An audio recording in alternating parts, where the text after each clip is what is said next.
Um, this is all just setting us up for the story. I'm gonna be honest. I probably should have learned or like did a little bit of a story recap before today. I've been working too much, so I didn't. We're gonna pretend that I know what the story is. I have a good idea, but we're gonna have an idea.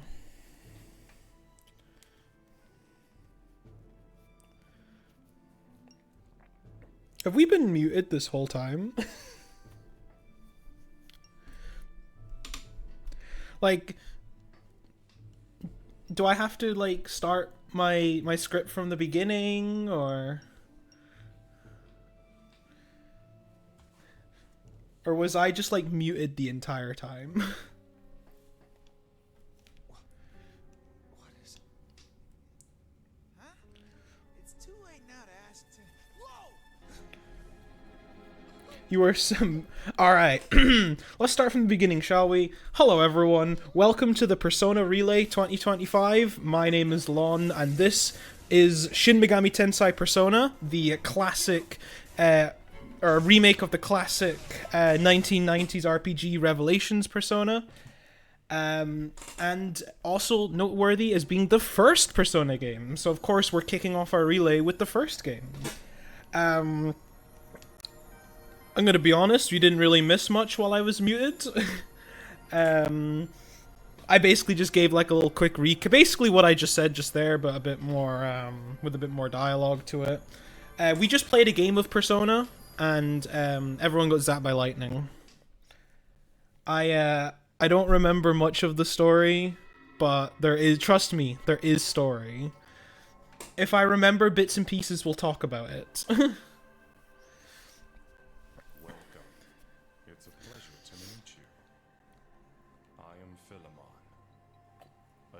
Between consciousness and unconsciousness. And now, a simple test. Can you state your name? So that's Philemon. You might see him later on. He's kind of important in the first couple of games. He basically is gonna give us the power of Persona. Splendid. So we're gonna let him talk. There aren't many who can remember their identity when in this domain. It seems you passed that test. But tell me this. Are you aware of the many and varied selves you harbor within you? The self suffused with divine love. The self capable of demonic cruelty. People live by wearing different masks. Your current self may be only one of those innumerable masks. You, though, you have a very firm grip on your identity. I respect your strong will. In return, I grant this power. Persona. Yo, it's the one. It's the title. Within you, the gods and the demons you harbor. The time is soon when you will need this power. Now, you must return to your proper time and place. So, as he basically recapped there, we now have the power of Persona. What does that mean? We'll find out soon enough. We all had a dream, and now we're gonna wake up in the hospital dorm, or not the hospital dorm, the infirmary of our local school. You're gonna notice as we go through these games, there are a few recurring themes. School is one of them. Crazy, right? This part of the game is actually one of the most technical, which is weird to say because this is just a game intro, right? But trust me on this one.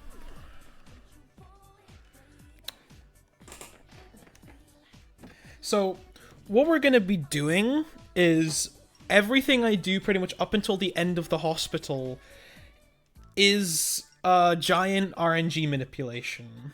We are gonna try and get an exact seed that will basically set us up for the rest of the game. Now, hopefully, we get it right. I have a backup save in case it doesn't work, because I would rather not waste another, 15 minutes of your guys' time with another intro piece. But we'll see. I did some practice earlier using the setup, and hopefully it works. But if it doesn't, that's okay. I found there's sort of two kind of setups that work. One of them's a bit more consistent than the other. I did the one that, by accident, that's a little less consistent, so we'll see if it works. But we'll know very sort of quickly if it doesn't work. But I have backup saves. So the idea behind the RNG manip is it sets us up with exact encounters that are basically guaranteed to get us all the material that we're going to need for the rest of the game. For a game about Persona and doing, Persona things like fusing Personas and all that stuff, we do 3 Persona fusions throughout the entire game. So we only need 6 recruits. Being a remake of a 90s RPG, it does take a lot of elements from sort of the older Shin Megami Tensei games compared to say like Persona 3, 4, and 5, which are quite different. As you probably have already noticed, this game is quite different compared to 3, 4, and 5. This plays more like Shin Megami Tensei than it does Persona. So I think this is actually, in a way, kind of sort of the sort of in-between game, right? If you want a game that's kind of like Persona, but kind of like SMT, there's this one. This one's very much probably the closest you'll get. So this is our, basically our intro awakening fight. So all our party members here are going to awaken to their Persona powers.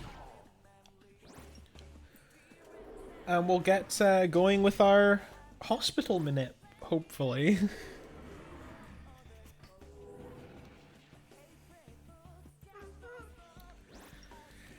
So we're going to level up, and we have free reign when we level up over our stat assignment, so we are going to basically put all our points into agility until basically we max out, and then we'll go into dexterity afterwards. Agility, as you imagine, helps us with turn order, or not turn order, but going first in each turn, and helps our escape chances when we ever need to run away from battle. So very helpful, and it helps our evasion chance. So once we get to max agility, we basically, it's like almost guaranteed that we dodge attacks. It's a bit insane.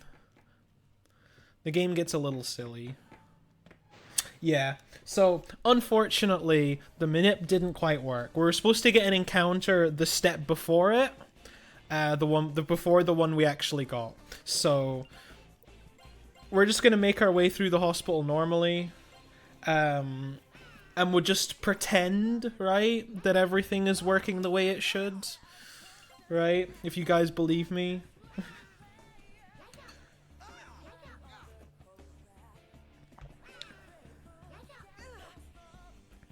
So this is basically the bulk of our combat here. The idea is that we are basically getting pretty much the exact XP and encounters we need so that we can maximize our efficiency in here. There would be a few encounters we would get in here, but I think for the sake of just trying to keep things going, I'm just going to speed my way to the end of the hospital, and we'll just pretend like I got the manip done. I have done it live before. It's just one of those things that sometimes it just doesn't happen. There is another setup I do where I take an extra step past Yukino in the infirmary. and that helps. That makes it a bit more, seemingly always works in my case, but I accidentally took a one less step, which happens. It happens. So battle, as you can see, is this sort of isometric style. We give our party members all their order or their options, and then they battle. But for the most part, we're going to be auto-battling for the most part, because the main character in this game is by far the strongest character in the game. Partially because of our ability to self-assign stat points, so that we can min-max into agility, which is what we need to speed through the game. And then we also have access to pretty much the best weapons in the game as well. The main character, we'll get into later on, but we actually get guns. We're getting a bit bad encounters. These aren't amazing encounters to be getting, but we're not really having any risk of dying here, so we're all good. Main character is just that strong that we don't have to worry. So the rest of our party members are pretty much just meat shields, which is helpful because anything to minimize, especially in the early game, minimize the main character dying is helpful.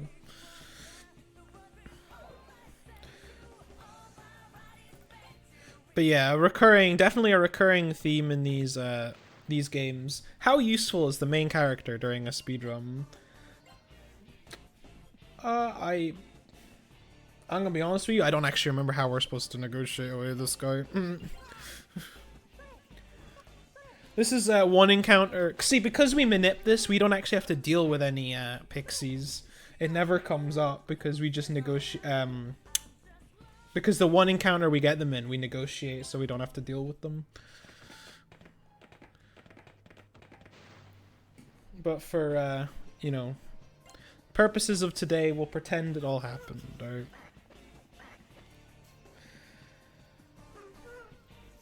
But this is the hospital. We're pretty much at the end of it anyway.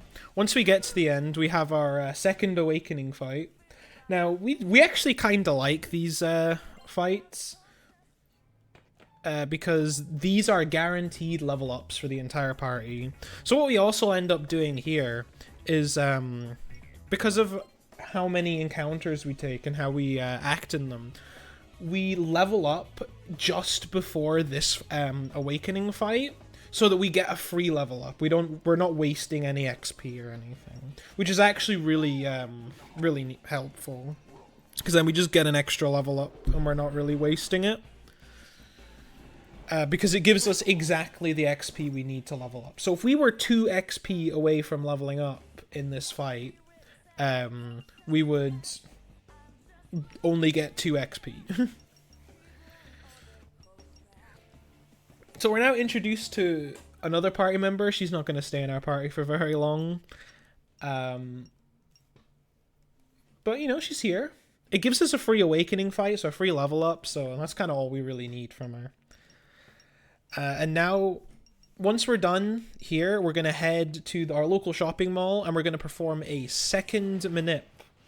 Because this game is actually kind of full of manips. We do 4 of them, I think, in the entire game.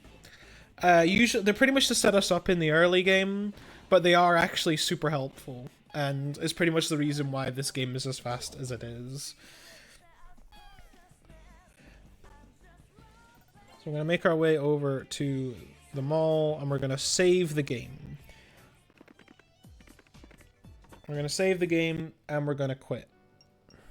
Now, we're not going to actually load the save file. I'm just saving for the, you know, sake of saying that I've done it, right? For continuity's sake. We're going to reset the game, and we're going to load the save, our backup save. So this manip is super consistent, but it requires you to reset the game.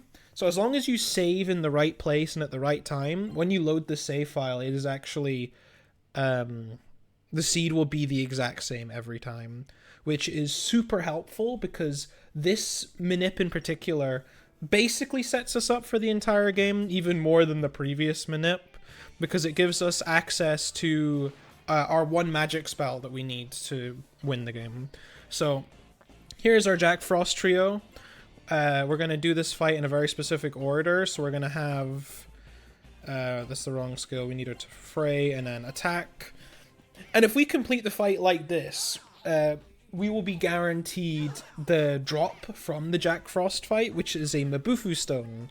Now, we can use items during fusion to give us access to special perks or access skills. If we use the Mabufu Stone, which as you see we got as our drop there, if we use a Mabufu skill, a Mabufu Stone in fusion, it teaches the persona Mabufu. And you think, oh, it's just Mabufu, it's not really that strong, right? It is actually surprisingly strong. It is a lot stronger than you think it is. Now that we've done that, we're going to save the game once more. We're going to save and reset once more. And we're going to do our third manip. This one is really easy. We just save the game, load it, and we get into an encounter immediately. All we do is recruit this encounter. We don't have to do anything special. We just recruit this encounter, and we're good to go. It just gives us an extra... It's just a guaranteed way of getting one of our fusions done without having to put in too much effort. Or without having to rely on getting, like, lucky RNG or anything with the encounter. So we're going to run into a group of zombie girls, and then we just negotiate with them, and it's... That's it! That's the whole manip! It really is that easy. So we're making our way to this temple. We have to go to this temple because... Turns out that... So, we should probably do a little bit of a recap, right? Because I was explaining sort of game mechanics and such, and what we were doing for the purpose of the run. We'll go do a bit of a story recap, shall we? So, we went to the hospital. One, as a checkup because we all got zapped by lightning. And second of all, because we were going to go see our friend Maki, who is in hospital. She's a girl from our school. She's been in hospital for like a year now because she's constantly sick. And she gets sick while we're seeing her. And then an earthquake happens. And she's disappeared. Why she disappeared? I don't know. We'll figure that out. Unexpected direction. Only those with a strong will are capable of stopping the flow that has gone awry. From here on, a number of paths will present themselves to you. Down each of them, you will witness the karma of those you meet. But whatever path you choose, remember that the choice was yours, and no one else's. There you go. Philemon's just enlightening us that there's two routes to this game, basically. We're going to deal with SEBEC, which is the main quest in this game. There is also the Snow Queen quest, which we could do now as well if we wanted to. But they're mutually exclusive from each other, so we're going to not. So, that girl Maki, she disappeared. We're not going to see her for a while, unfortunately. She's kind of important, so keep her in mind for later on, though. This lady here is Maki's mother. She's been, like, injured by goons that work for a company called SEBEC. You maybe see the correlation here. Because she used to work for them, but they're doing, like, evil, unethical experiments, because what mega corporation isn't doing illegal, unethical experiments in our RPG video games, right? To which she gets, they rough her up and they basically try to kill her, but she escapes, and we take her back to the school, because the school is basically the only safe haven right now, because, as you might have seen, there's also a demon invasion going on at the same time, hence why we saw those demons earlier. So, this is where the game actually opens up and lets us pick which route we're going to take, but we just walk to this open hole in the wall, and we take the SEBEC route. And now we're going to get introduced to Maki. No correlation, totally no correlation to the Maki we just saw in hospital. despite the fact they look the same and they have the same name and have very similar personalities. They are two completely different people. So she's going to tag along with us because she's, I don't know, she just wants to come along and help Mark, because Mark has actually gotten himself stuck in jail. So Nanjo and Mark had left our party at the temple because they were going to go to the police station to sort of deal with the SEBEC problem, right? And unfortunately, Mark ended up in prison. I don't know how he did that. Probably just got unlucky, I guess. So we're into our third awakening fight, where we're going to get introduced to Maki. She's going to join our party as a permanent party member. So it turns out she also has a persona as well. Crazy, right? How do all these people get personas? I don't know where they get them from. There must be like a store down the road that just lets you buy personas or something. I don't know. So she's going to join our party, and she is one of our permanent party members. Same with Nanjo. They're both going to be here for the ride for a while. We're going to go into the store real quick. We're going to buy an emergency exit, which is just Triesto as an item. We're going to need that just so we can get out of the next dungeon a little bit faster. So we'll buy one, and then we just back out, and we're going to head up to the police station, which is, I guess, technically our second dungeon. There's a few dungeons that don't really count as dungeons because you go through them so quickly. Encounter just before the typical.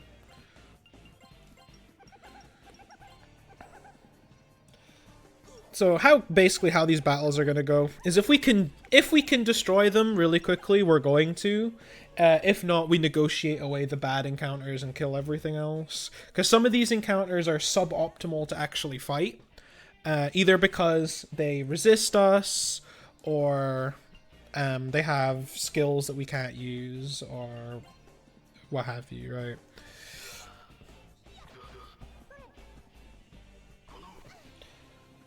Agility is better than dexterity, because agility is related to your chances of escaping battle, your evasion, and your turn order. So we put all our points into agility so that we can guarantee that the main character always goes first in battle. We also make it so that he is very unlikely to get hit. And then if we need to escape battle, it just makes it a bit easier for us to escape battle. Usually we try and negotiate our way out of battle, but if we have to escape, then we have to escape. So in this dungeon, we're here for one recruit. We want to recruit a Yukobach. That was our last fusion material that we're gonna need for this run. If you see me recruiting any other demons, it's pretty much just because it's faster to negotiate them away than it is to actually fight them or to tell them to go away. It's one less menuing.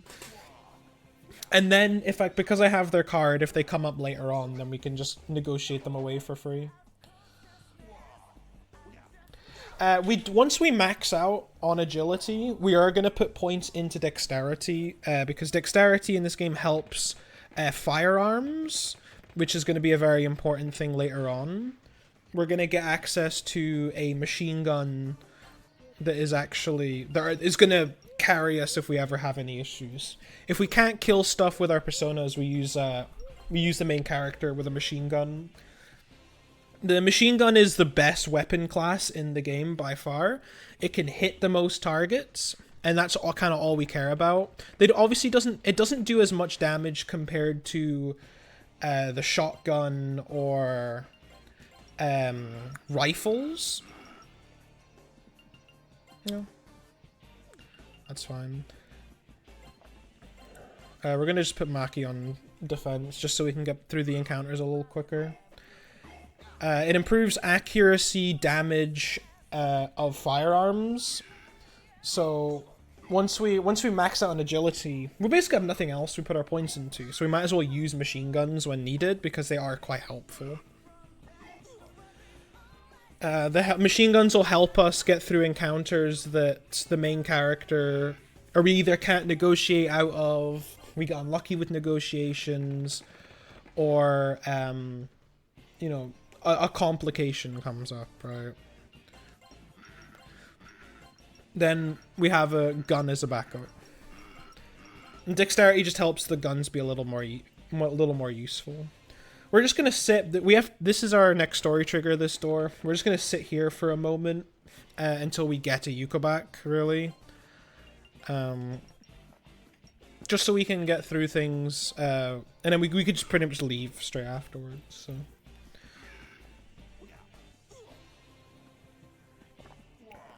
At the same time, we're also gonna try and hopefully, you know, level up a little bit. It's not too bad. There, that's a Yuko back we need. So we're sorted now. We can continue with the game. He's gonna join us, and then we will get to our next awakening. Second to last awakening fight, actually, because we have one that comes just after this. And we're going to recruit our last two party members. So we've got Mark and another guy in the jail cell, a guy called Brown. You saw all these characters when we were in our little, you know, bit where they were playing Persona at the beginning of the game. And not that you heard me, but you definitely saw them. This is going to be our party member for the rest of the game. I've had a few people ask before why we pick Brown in particular as our party member. The long and short of it is, if we could get away without picking a fifth party member, we would.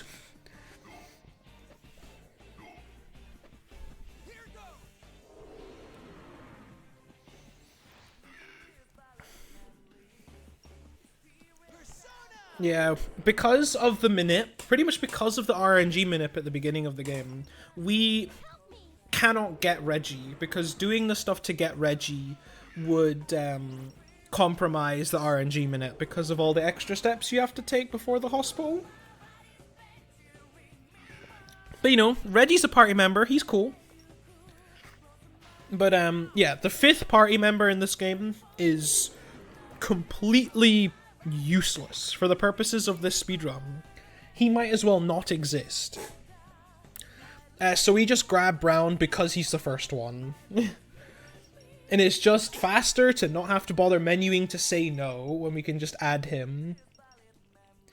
If we could get away without recruiting a fifth party member, then that would be amazing. Then we don't have to deal with a fifth party member. Because we would actually be slightly faster, because we wouldn't have less menuing and what have you to deal with a fifth party member, but it'll never, unless we sequence break, that's basically never going to happen. But we also get our free level up. Like, it's like we were going to get that regardless if you joined our party or not, so it doesn't really make a big deal, right?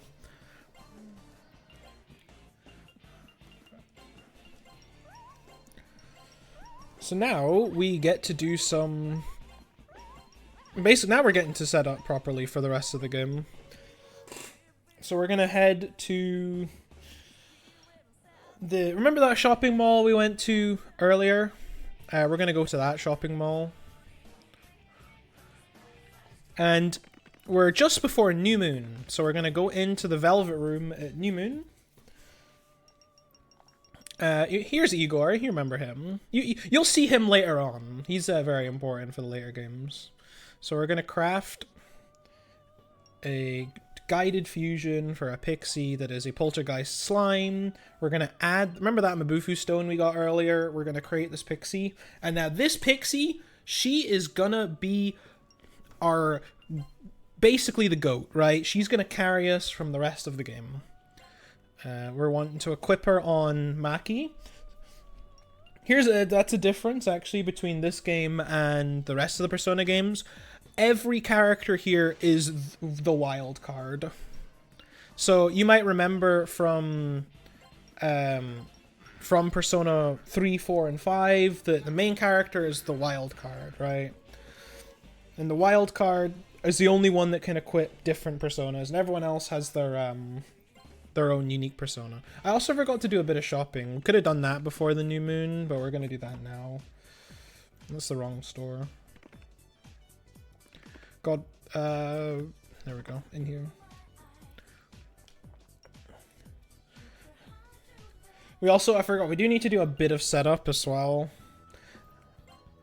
Crazy, right? I have notes sitting in front of me and I forget to reference them. We're gonna sell all of our equipment. We don't need any of this equipment. This is all useless. Instead, we're gonna buy some useful items. And we'll go over that once we're actually done selling. Conveniently for us, our party members, when they leave the party, unequip everything. So we get all their equipment. So we're going to buy 6 chewing souls, which is SP regain. We're going to buy 12 revival beads, and then we'll buy 41 rattle drink, I guess. So, our chewing souls is just our SP, our mana regain skill, or item. We're going to need revival beads, because now we're going to sit here for a little bit. It's going to give me some time to do some explaining, I suppose. So, where do we begin, right? So, how this game works with persona leveling is each persona has a set level, but they have ranks, and they rank up by being activated in battle. So, what we're going to do is we're going to get Pixie to max rank. So we're going to sit here for a while, and we're just going to have Maki spam Dia in a battle so that she can level up, because the reason why we do the Persona Fusion on New Moon is this game doesn't explain its mechanics very well. Being a 90s RPG, that's par for the course, right? So one of the things that the game doesn't really explain very well is certain Persona Fusion combinations actually result in bonus effects depending on the moon phase. Which, as you see in the top right-hand corner, which is also a very much an SMT staple, you know, the moon cycles, everyone's familiar with Nocturne, you know. What we are doing is, by doing a fusion on New Moon with the combination we used, the persona gains a hidden, what they call hidden potential. There's a few of them in the game. There's like, oh, you can like, you know, when you're in dire needs, you can like board wipe, or you can like heal the party or something. The one we want, the one that's actually really good that we care about, is called Latent Resurrection. What Latent Resurrection does is when the persona is a rank 6, 7, or max, which is rank 8, when the controller dies, there is a 25% chance that they get revived. Like, instantly revived. By doing so, it resets the persona back to rank 1, but any stat increases that the persona gets from leveling up are retained. We basically abuse this mechanic. Like, the whole point of this whole run is carried by the fact that we abuse this stat increase. So Pixie, when she levels up, gains luck and magic attack. Luck is whatever. Luck doesn't really matter. What matters is magic attack. The magic attack stat does not decrease when you Latent Resurrection. It stacks basically infinitely. So by doing that, we can get our magic attack stat to ridiculous levels, so we do a boatload of damage. And that's pretty much what the game is carried, or the speedrun is carried by, is Pixie, this level 5 weak persona at level 5, nuking the battlefield. It is ridiculous. You'll see it once we actually get to the first boss fight. You can kind of see how ridiculous things get.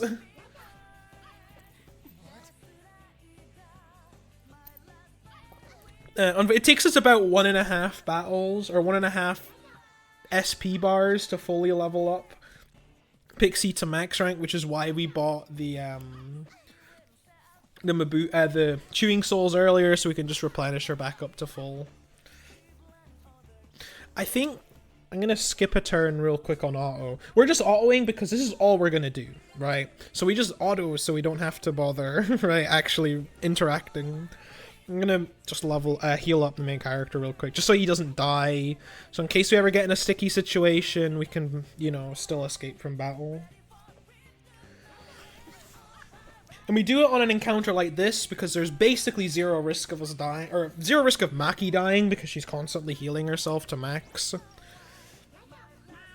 And then we want to get an encounter that will kill Maki really quickly. So something like the zombie cops we were seeing earlier, they're really good for this.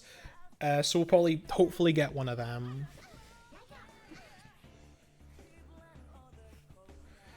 While we do that, we're also going to work our way through the next dungeon. There is a velvet room in the next dungeon, which will be important. Because once we've actually completed the Latent Resurrection and Maki self-revives herself, we switch it onto the main character. Hence why we're doing all this setup for the main character. But we do the setup on Maki. You're thinking, oh, why don't we just do this on the main character, right? But the Latent Resurrection triggers pretty much only on characters that have best affinity with the persona.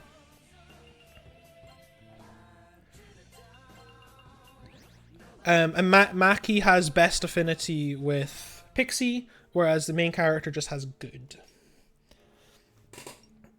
And I got slightly distracted by my phone dinging there. It wasn't even a notification worth looking at. But I should probably mute my phone so I can not get distracted, right? Here is where we would recruit Alana if we didn't have Brown in our party. Theoretically, I've admittedly never actually tested it, right? Never tested it. But if we were to not have access to any other party member in the game, from my understanding, Alana forces herself into the party.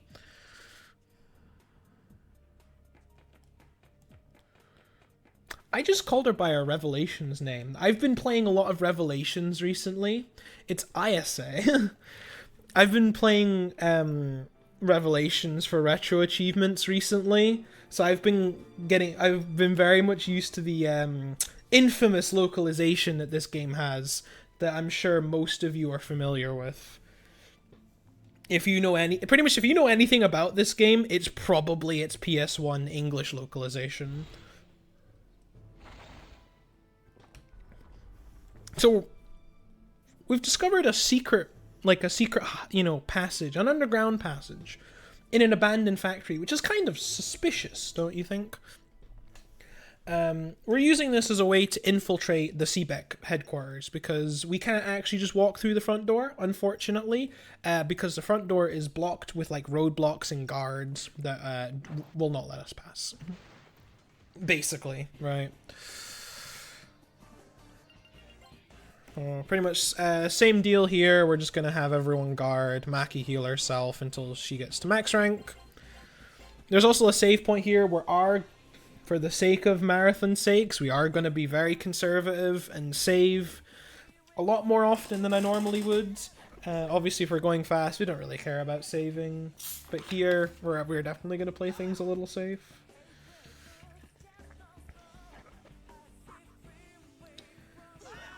Oh, Jack Frost has cooperated so much that we've already done. We need to worry about Jack Frost's.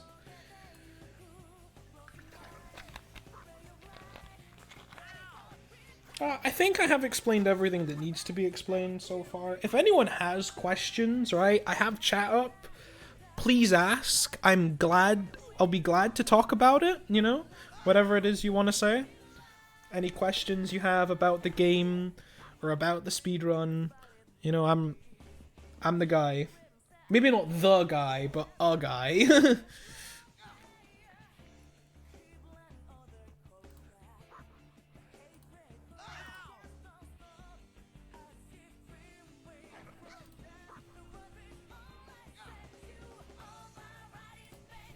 when's casino? There is no casino. The casino is a lie.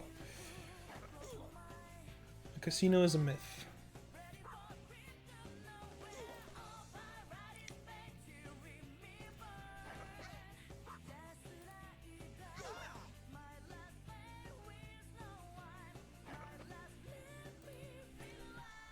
God. I'm giving my throat a little rest because I do the thing where I talk too much, right? It hurts my throat by the time we're done. So while the game is just sort of playing it out, I'm letting chat ask me questions and I can rest my voice a little bit. Difficulty we're playing on normal. In this game, difficulty pretty much only affects damage taken. It doesn't really affect anything else.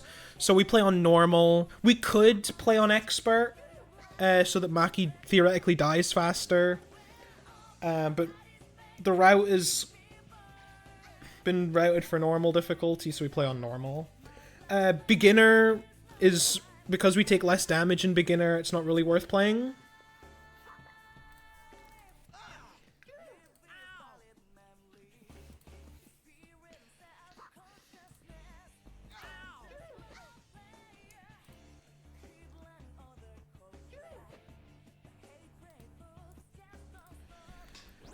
And now Pixie is max rank. That is great. So we're just gonna get out of this encounter just by nuking the board, basically. So you might also get an idea. Look how, so what to expect for the rest of this game, right? When you see 800 damage on a, demon, it's probably got like 10.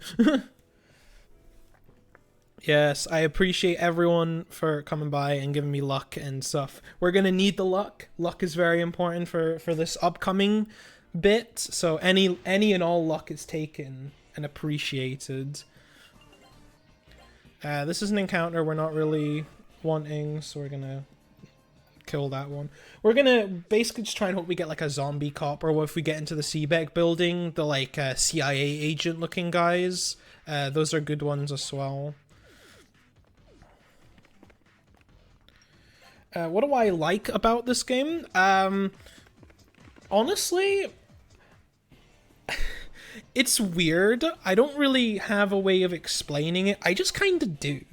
Like, I think the speedrun for this game is actually super interesting because of the manips and stuff. And I quite like just how sort of short the run is, right? It made it very accessible for me as someone that isn't... When I started, I wasn't an RPG runner, so a lot of this was very new to me, so it being quite short and accessible and not that difficult of a run made it, in my opinion, a really good run. But for the game itself, I kind of just, I think the story's neat, the combat is unique compared to the other games, right? It's not really, the same as, like the later games. And this game is very much underappreciated, if you ask me.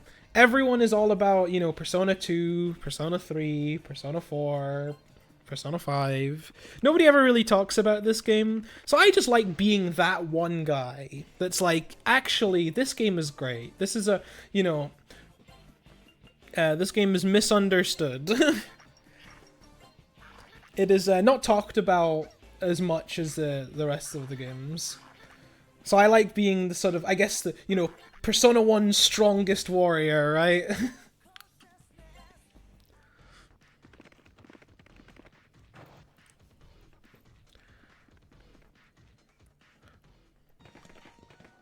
But yeah, honestly, I think this game is really good. Wow, we're getting the triple combo of negotiating monsters to negotiate away. These are all ones we do not want to deal with, so we'll negotiate all 3 of them away. Nope, it's the wrong one. And thankfully, Maki is very helpful for this.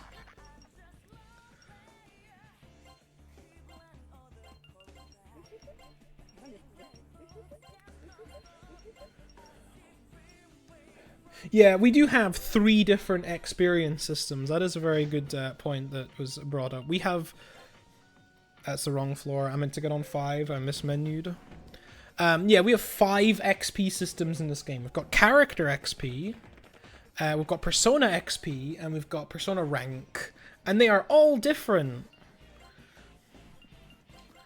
They all have different meanings and do different things.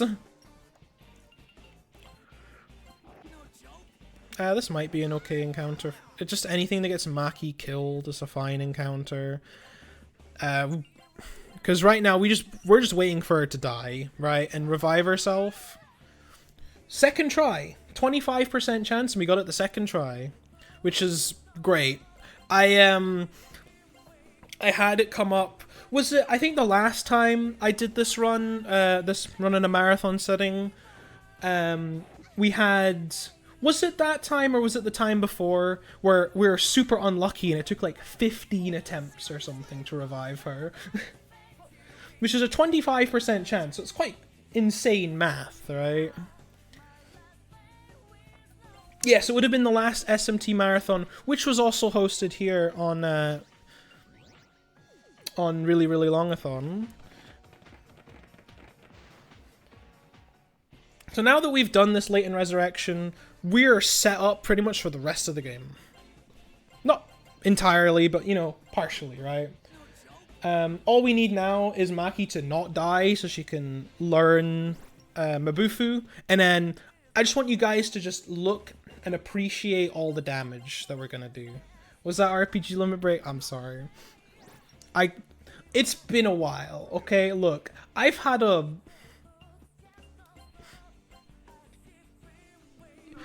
I'm doing like hand gestures and stuff, trying to be like, yeah, don't worry about it, everything's fine, right? Forgive me, I'm sorry.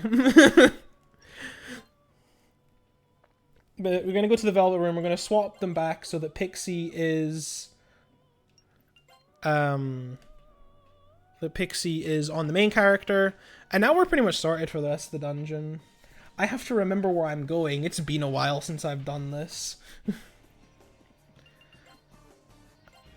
Hey, look, Jack Frost. Look, Jack Frost is going to join us. Look, he's going to... Because he's such a he-homie, he's going to join us.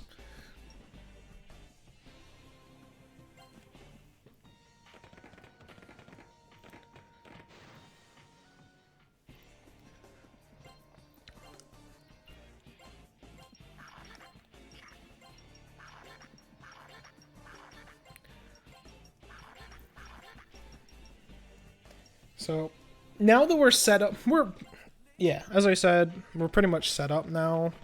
We're gonna do lots of damage for the rest of the game. It's gonna be fun. That's also kind of one thing I like about this speedrun is, I guess the power fantasy is one way you could describe it. We get really strong. And it's fun. It's just fun being really strong, right?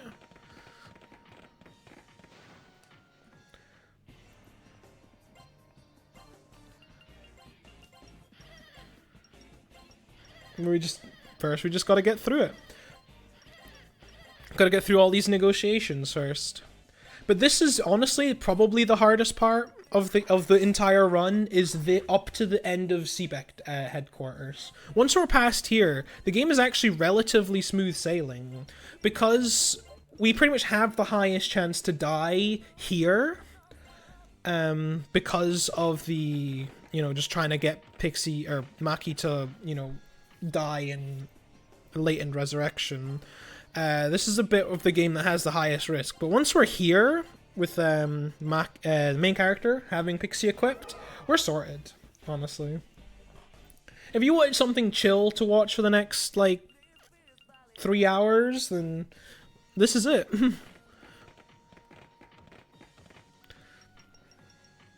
Now we're gonna have our very first boss fight. So this is different from the Awakening fights, which were like boss fights, except we actually get to play the game.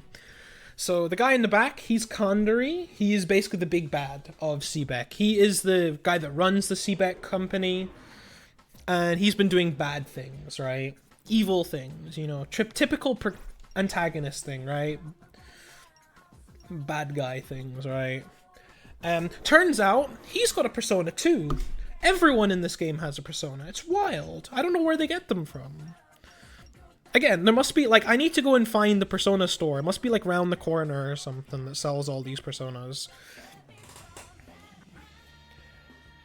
And then we just auto-battle. If we can get the rest of our party to die, that is also great. Because how this game's XP system works is it's effort-based. So each party member's contribution counts towards their how much XP they get. And because everyone except the main character is just doing nothing and dying, he gets all the XP. This helps, obviously, so we can level up faster and we can be a bit more stronger. But also, our party members don't need the XP. They really don't. Look, we got 21 points from that one fight. We're now, like, you know, it's really funny. Once we get to one of the later boss fights, we get like, it's like 100 plus K XP, and it all goes to us.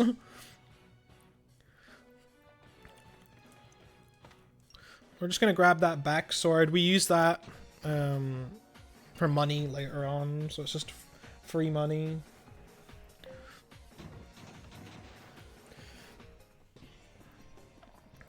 So yeah, as Newbie pointed out, we have max luck, which is part of Pixie leveling up. So Pixie, when she levels up, as we mentioned earlier, each persona has their own stats that increase when they level up. Pixie's is she maxes out her luck stat. So the character that is equipping Pixie gains the stats of the persona. And because Pixie levels up with magic attack, I'm not meant to come in here, magic attack and luck, we get max luck. Luck in this run isn't really going to do much. It helps with item drops. And that's kind of it, from my understanding. So it doesn't really do too much in this run, because we have everything we need and we manip for everything else, so. But extra items will help in the endgame, because it just gives us more stuff to sell for money, really.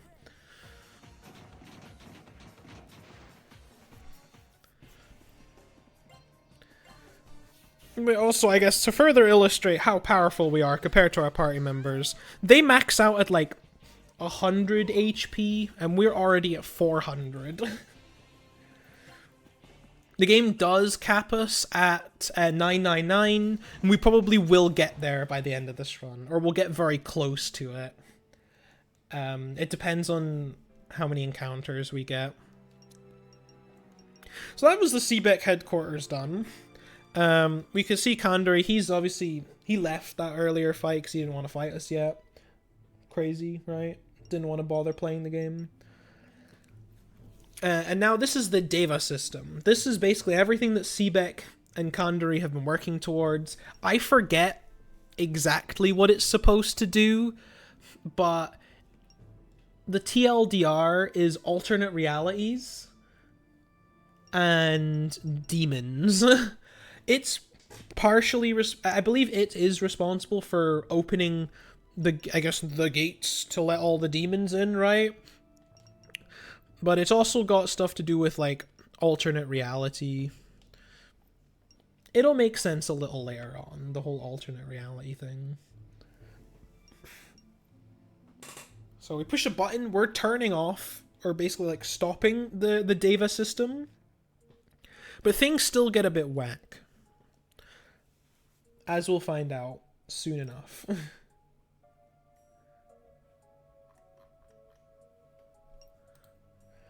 And now we're also introduced to this little girl. She's obviously, well, right now, the girl in black. She gets a name later on that's a bit more relevant to the story.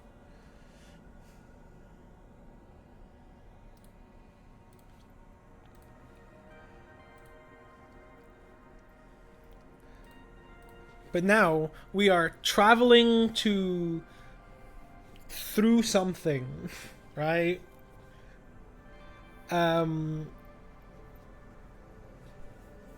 we'll explain that maybe a little later on, because it does kind of get into, like, I guess, spoilers, right, for the rest of the story. Not that we're really gonna care about spoilers here, but it's a bit of both. The Davis system isn't explicitly designed to do so, but it kind of crosses, the machine kind of crosses paths with the real Maki and kind of ends up creating it, sort of because they inadvertently sort of cross paths, but it wasn't explicitly designed to do so. So we're back at school, right? Remember that school we saw earlier? We're back. The school we left earlier, we're back now. Which means you get to hear this bop.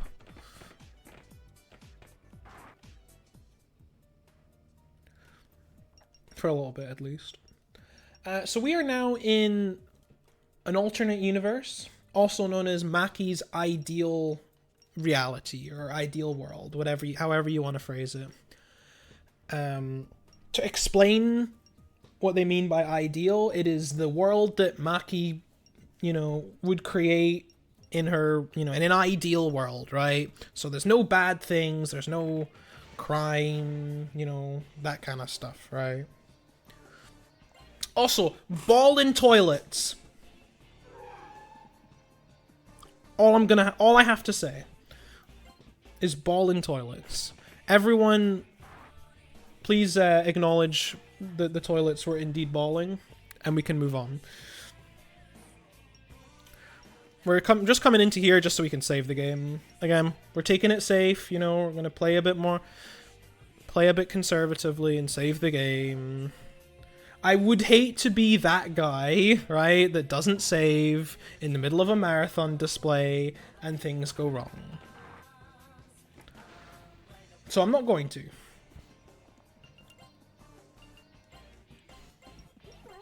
So, yeah, basically there's no bad things in this world. Everything is perfect, and ideal, right? Nothing could ever go wrong here, right?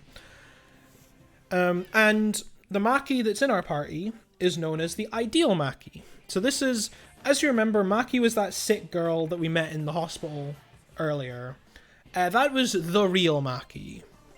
And because the real Maki has been sick and, all that unfun things, she was willing or wanting to, live in a perfect world, right? The kind of world where, she can be who she wants to be, right?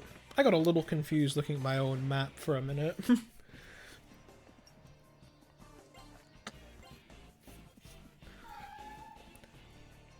And the problem with that is it clashed with the Deva system somehow. Sort of the Maki's desires and the Deva system crossed paths in the, in the universe. I don't really know, right?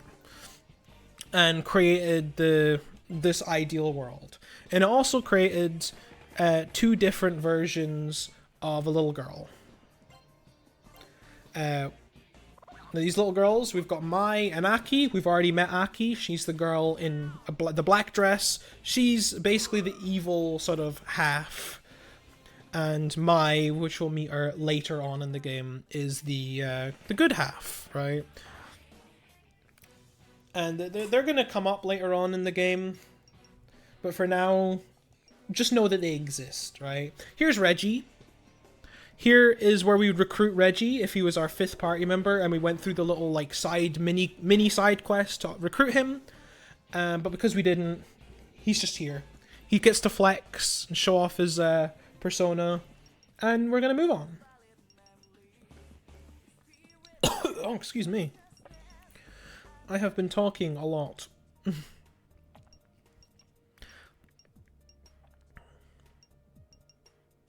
So normally here he would join our party, but he's not going to.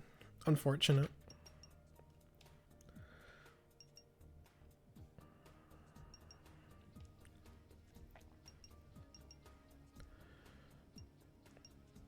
And for now, we're just going to continue through the rest of the school. So as I didn't really talk about it. We went through that very quickly. The school also, as you might imagine, didn't look like this beforehand, right? It wasn't meant to look like this. The school, because of Aki, she made the school evil, basically. And full of demons. Because it's meant to be the safe space, right? Meant to be nothing here.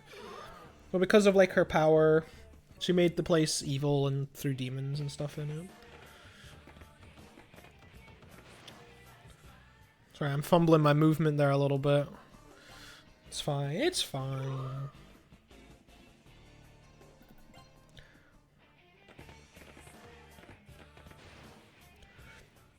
And this is another dungeon, right? But this is one of the more straightforward dungeons, but can also get a bit annoying. Those ball and toilets we were talking about earlier, this toilet. Best demon in the game, by the way. My favorite. It has an annoying skill that can bind your party, and if you get unlucky, you can get destroyed here. Usually it doesn't happen, but it's like one of those things that'll happen like 1 in 1,000, right? And that 1 in 1,000, you're gonna kick yourself when it happens, right? So here's Aki again, the little girl in the black dress. We're getting her to restore the school, but of course it's not going to be that easy, right? She's going to summon a robot rat. I fought weirder bosses, you know? A robot rat with a machine gun on its back.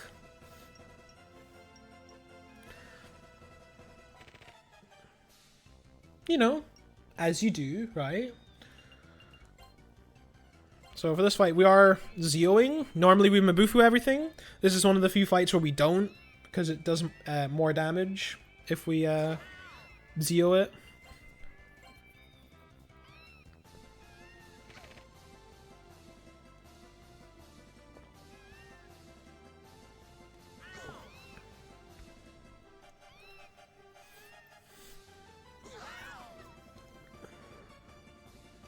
I was getting a little concerned there for my health, but it's it ended up being fine.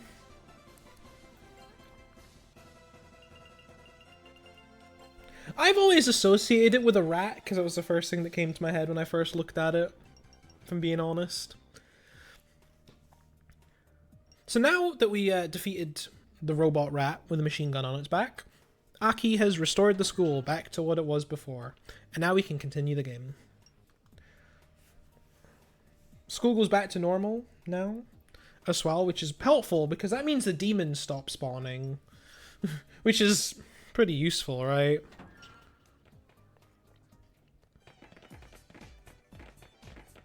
We're going to take a quick trip to the library, and we're going to get introduced to the final dungeon in the game. This is the last dungeon of the game.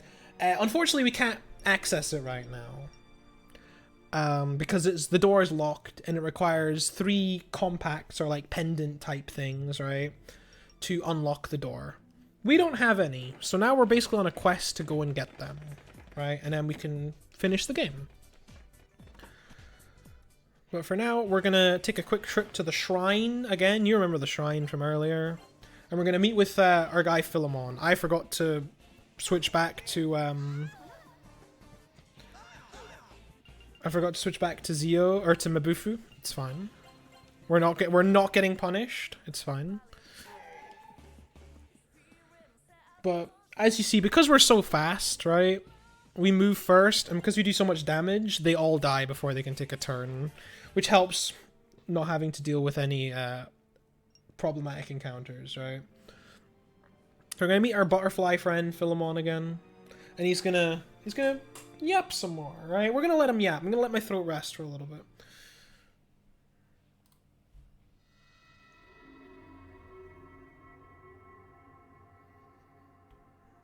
How are you, friends? Just as you thought, this world is a counterfeit of your own. It is this world where Condori's ambitions lie. If you pursue him, you will eventually discover the nature of this world. and how to return to your homeworld. Kandari has made his fortress on the east side of town, where he is searching for something. Should it fall into his hands, there will be no tomorrow for either world.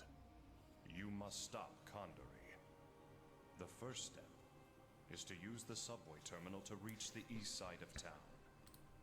But the gate has a guardian. Look for the Expel Mirror. Alright, that seems pretty straightforward. We need to get to the other side of town, but we can't because we have to go through the subway.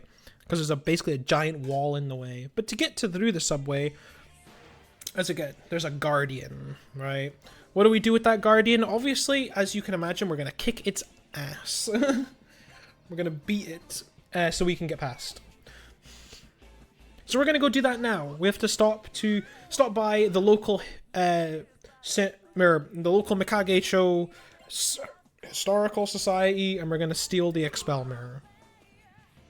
Is it stealing if we're going to return it back later on? I don't think so. I think they're going to understand our plight, and they're going to just be okay with us stealing it.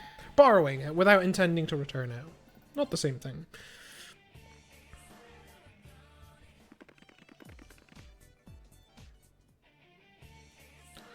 I'm going to take a quick detour, and we're going to grab the Expel Mirror. And we're also getting introduced to Mai. So remember I talked about the girl in the white dress earlier? That's her. We got to see her for a little bit. I think she gives us like a message, some sort of prophecy kind of thing. We're going to not worry about it too much.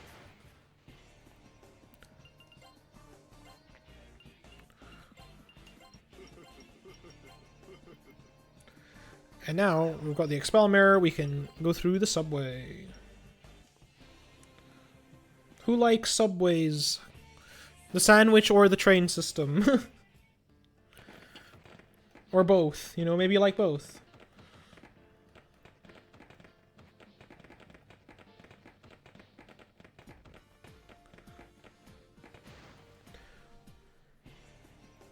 Well, we're borrowing it without intending on returning it. You know, it's fine.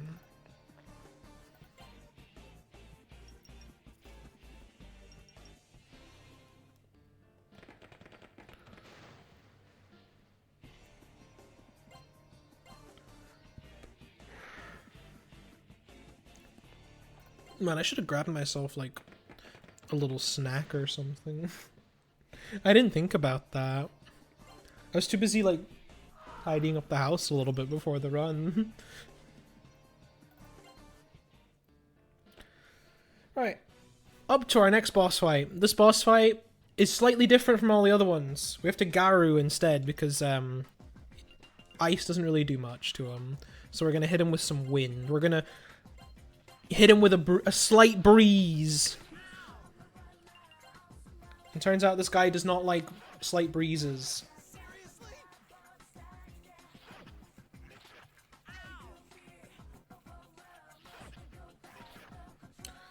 And he's just gonna sit and try and do stuff to us, and it's not gonna happen.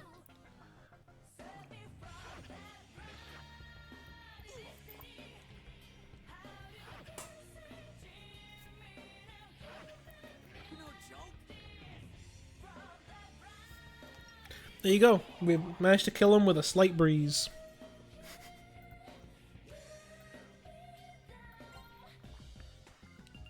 Oh, by the way, 69. Nice.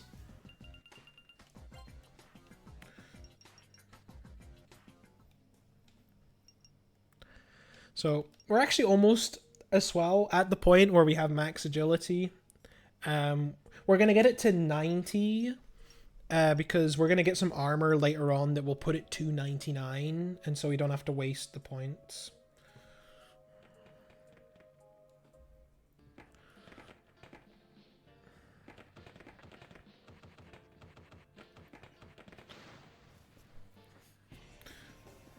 Sorry, I was looking over slightly at my monitor. On my other monitor, I wasn't paying attention, I was going into the wall.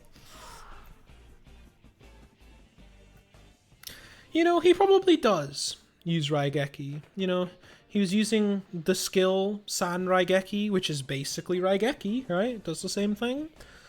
It destroys all monsters your opponent controls. I don't know. Maybe helpful. Didn't really do much, as you could see, because it, you know, missed me, so. But I don't know, do you think maybe you should try running Dark Hole? Might be a better skill instead of Raigeki. I don't know, just my thought, you know. If it would kill him faster, and I would not complain.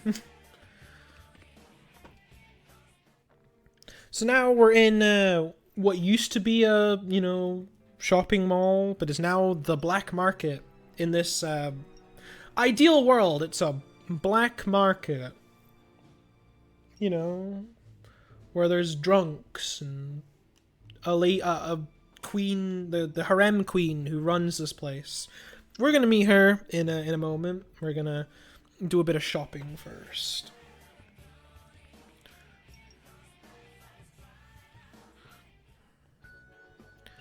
So we're gonna sell some stuff we don't need, and we're gonna buy a gun.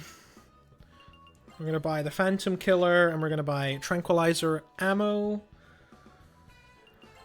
And then we're gonna equip them onto the main character. So this will be our firearm for a while, just in case we get into any awkward encounters that we can't negotiate or Mabufu our way out of, so we have a gun as backup. Because pretty much anything we can't negotiate away or we can't kill with magic, we can kill with guns. So we want to buy a Mabufu stone, and then we're buying 2 emergency exits.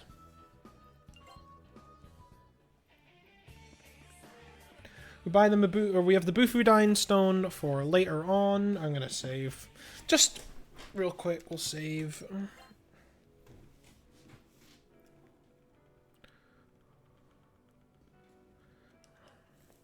Just to be safe. Like, this run is really safe, but like, for a marathon, we're gonna play it safe. So this is our next dungeon, the Kama Palace. This is actually quite an elaborate maze with pitfalls. But luckily for us, I would say, I remember exactly how to get around the dungeon. That would be a lie. I have a map sitting on my other screen.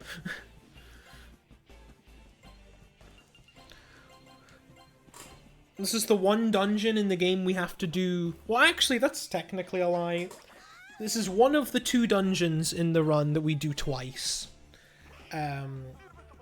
Because once we get to the top, or once we get to the bottom of the dungeon... Can I stop getting frozen? Wow.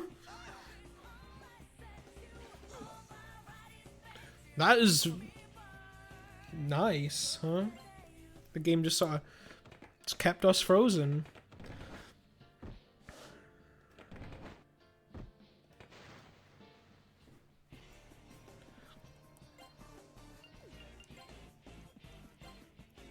Yeah, once we get to the bottom, we have to make our way through it. I only really need the map for the first time, because the second time, we've already gone through it, so we don't need to worry.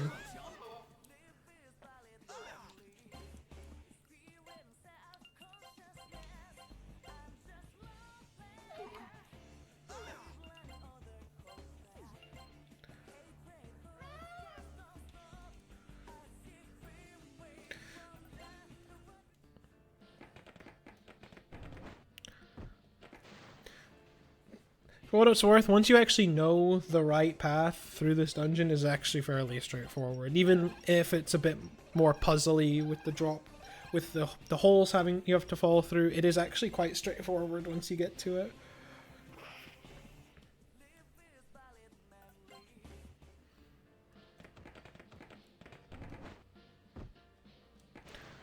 Oh wow, an encounter just as we got to the door? That is funny. At least it's a really easy one though. It's not too bad.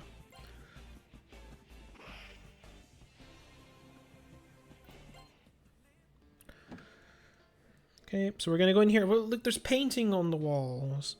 Now, the painting's from an old classmate, or a mutual classmate of ours. I wonder if there's any correlation to that in the story. I don't know. I don't know, to be honest. We'll find. I'm sure, you know, maybe we'll meet this harem queen, and we'll, you know, find out who she is. You know, maybe we know her. I don't know.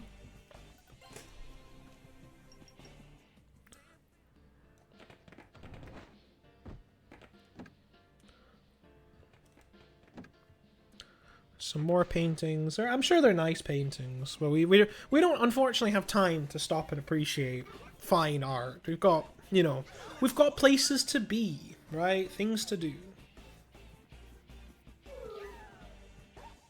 And demons to miss attacking, apparently. Yeah, what can I say? It happens, right?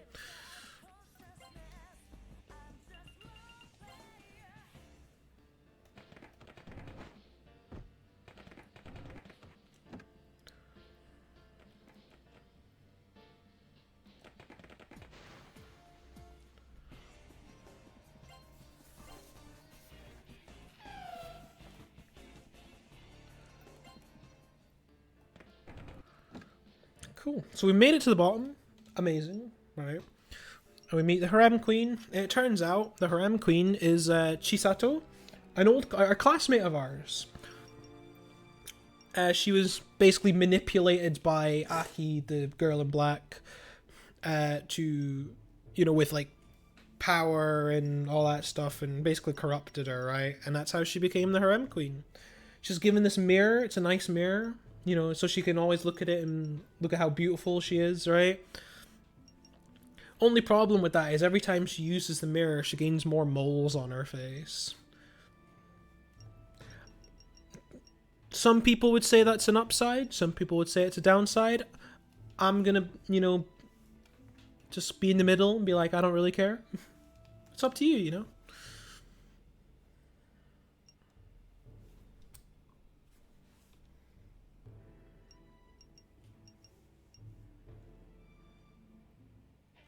So she sent us back to the bar we were at earlier. And we get to do the whole dungeon again. But this time it's so much speedier because we already know where we're going. I already knew where I was going in the first place, but you know, I don't have to pretend like I didn't know or I knew where I was going.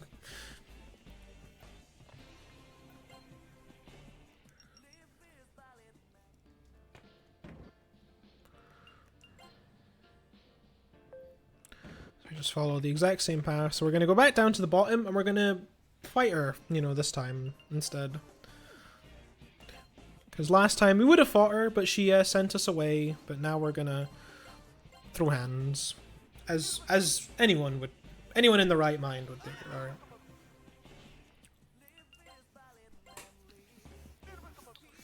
We also want to get Pixie to max rank before we get to the boss. We should, with just how often we get encounters in this game, that's basically guaranteed.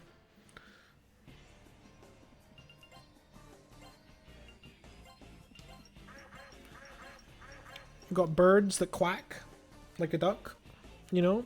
This game's got everything. I don't know what more you'd want in this game, to be honest.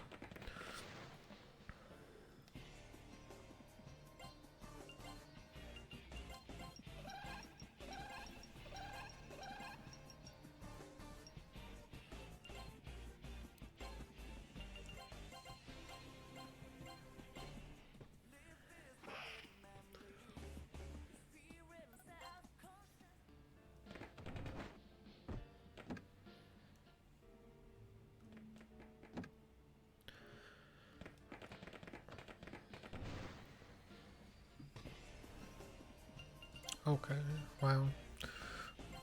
One of these encounters, huh? Where we have to do a lot of menuing because we have to do Zeo and we have to do negotiation. I prefer it when it's one or the other. It makes it so much easier.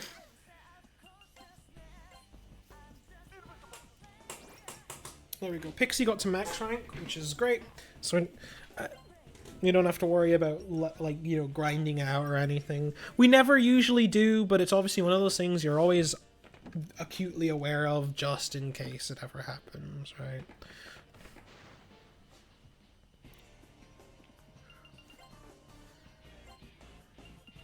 Now, it's kind of a shame there's not a cutscene needing to come up, or coming up soon, because I actually... I need to take go to the bathroom real quick. Like, in the middle of our run, you know? That's what I get for drinking to keep my throat, to help with my throat, huh?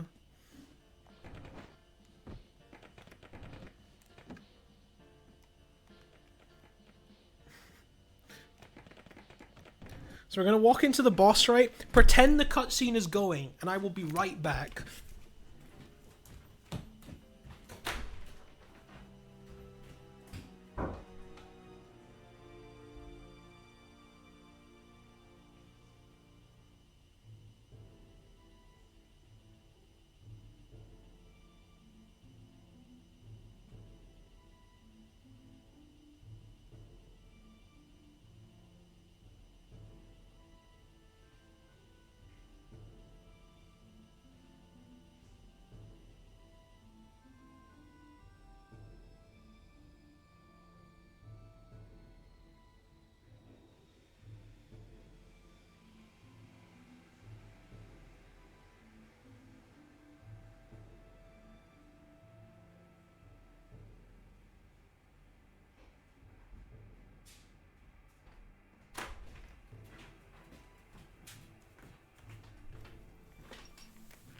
Alright. Yeah, Sion, I would love to hand you the controller. You should have done the boss fight for me. This boss fight's not actually that hard. But yeah, now that we've got our RPG marathon, or our long RPG game speedrun mandatory bathroom break out of the way, now we can continue with the rest of the game. Oh, I put the wrong dialogue option. I'm not meant to say that. I was kind of on autopilot there. The actual dialogue option doesn't matter. It's more just if we pick the other dialogue option, we only have to fight the boss with main character and Maki, so it's less people. It just makes it, you know, for a bit more XP. It's fine. It's not going to be a big deal. As long as Maki is at 1 HP at the end of the fight and gets no XP, it's fine. If I can get everyone else to die too, that's also obviously very helpful. So, like, Maki is dead, that's fine. And then we'll just, hopefully should kill the rest of the party, but like, it's admittedly not a big deal. Like, it's not going to be the end of the world or anything. It's just the fight is slightly longer because she's also healing herself. And because I got turned into a rock. That's actually not good. We don't want the main character turning into a rock. So I think we'll just kill the boss, actually. Nanjo will get some XP. He'll be happy, you know? He'll be perfectly content with a little XP. And he got turned into a rock, you know?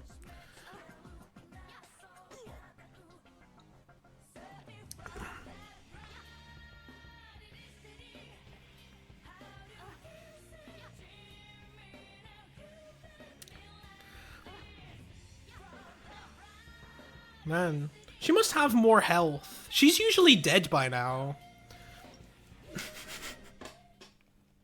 Yeah, she's usually supposed to die by then. I must have accidentally made the fight harder. See? It's a good thing we saved, right? But yeah, if the whole party gets turned into stone, we all we wipe. That's something. That was pretty much entirely on me because I forgot to pick one dialogue option.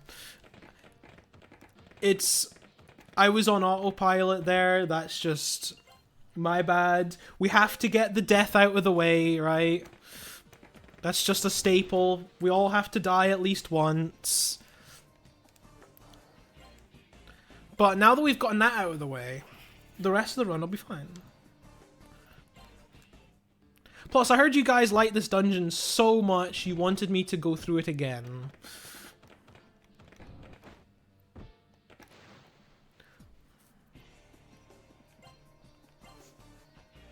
I just have to remember to pick the second option. I think... I could be wrong, but I'm pretty sure the boss does get buffed in, if you pick that option. So, that's what I get. Because usually she would have died long before then.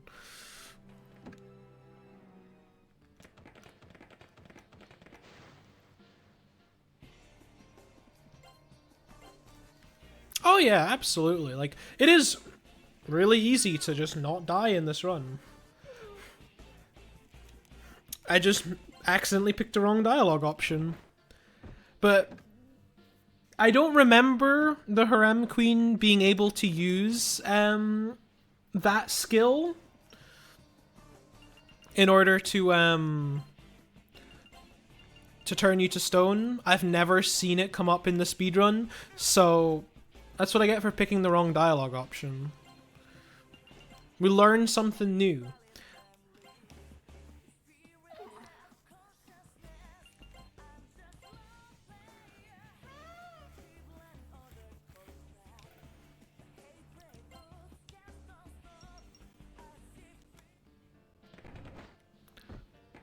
See, at the very least, because, like, we're not set back too far. Again, because I'm doing the RPG marathon safe thing of, saving the game. Like, if I was doing an actual speedrun there, that would have been it, right? I would have been done.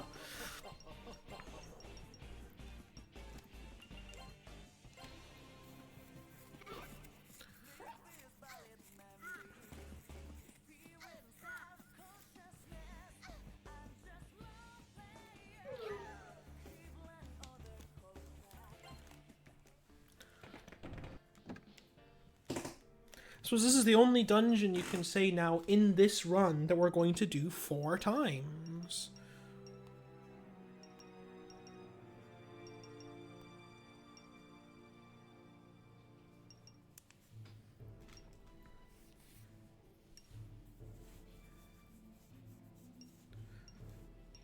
Can't say that about any of the other dungeons.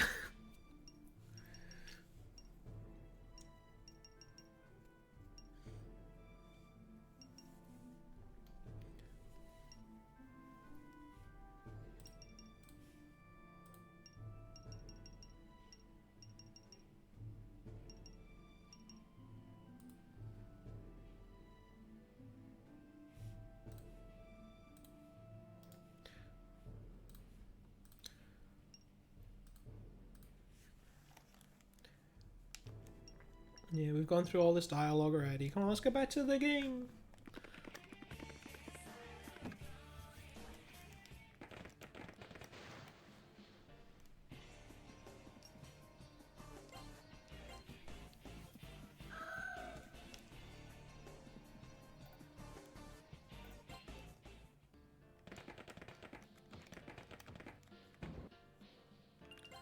So this is an opportunity to just let my throat rest because I don't have to explain anything because I've already done it.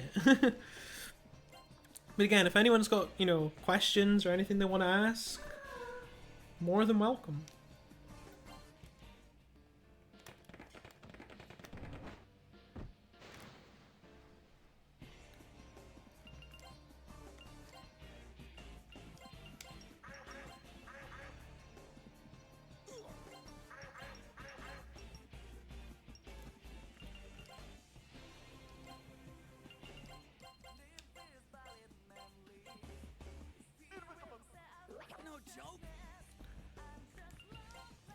Would I bring this game with me to the afterlife? Is this a hypothetical, if I could only bring one thing? Like, if there was one thing I could bring with me, what would it be? This game, probably not. If there was the only thing I could bring, probably not. But if I could bring multiple things, this would probably be one of the things I would bring with me, yeah. We're binded, not great. Hopefully we don't die. Hopefully we don't die. I'm gonna have Mark heal me, or he's not going to. Just don't hit, please. Can I escape? We're gonna try and escape.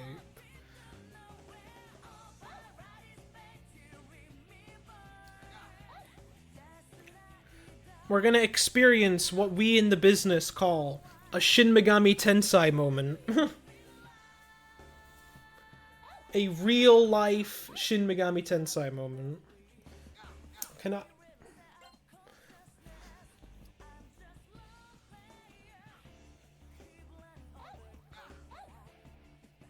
Oh, yeah, we're dead here. We're just dead.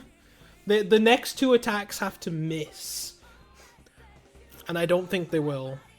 And we're just gonna get binded again, aren't we? Yeah. Okay. Right.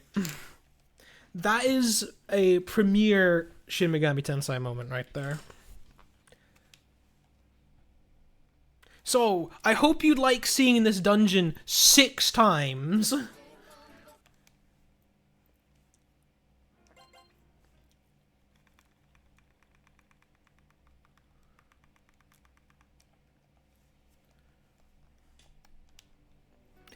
All of this could have been avoided if I just selected the right dialogue option.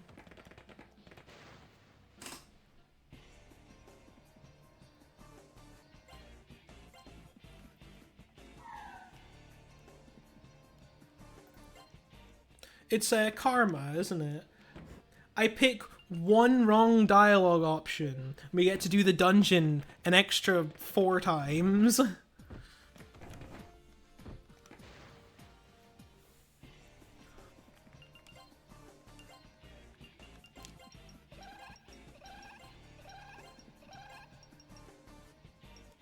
It is a neat dungeon, but does anyone really want to see a dungeon 6 times?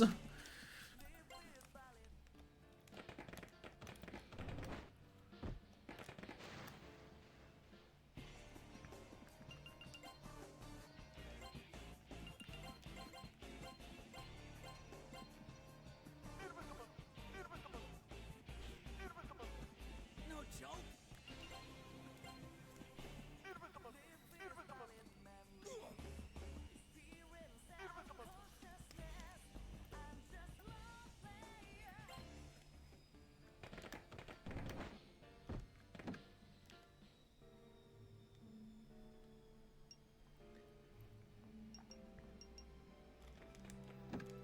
Yeah. I really don't know what to say anymore. We're, like... I've said everything I need to say right now. We're just kind of having to do it again. I don't think it would... Like, as much as I think it would be kind of funny to just repeat everything I've just said, I don't remember what I just said.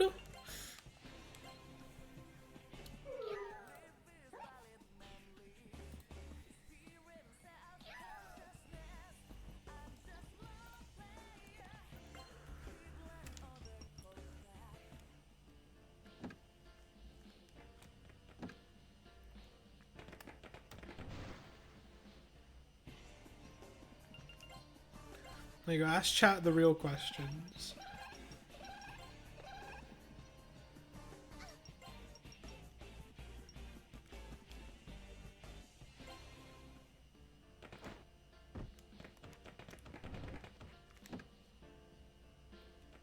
Nothing's been announced yet. There's rumors. And, like, there's lots and lots of rumors.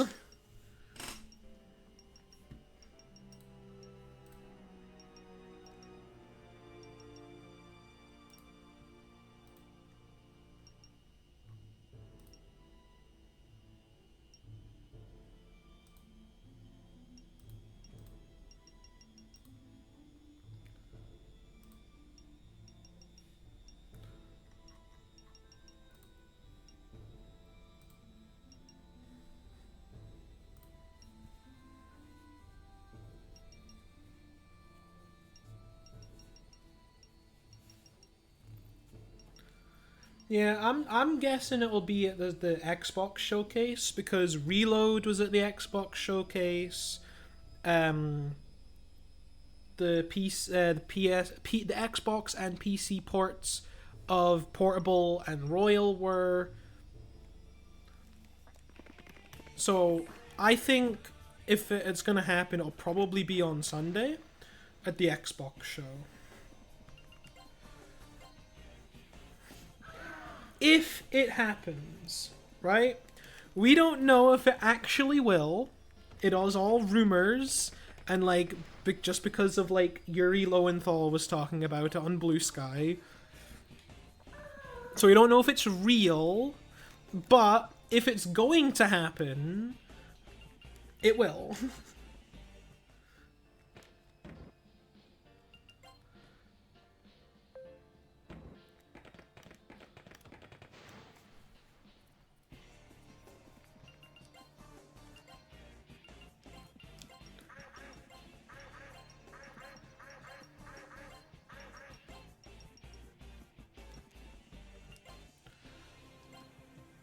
I think we should definitely return to this topic tomorrow when Cap is running P4G.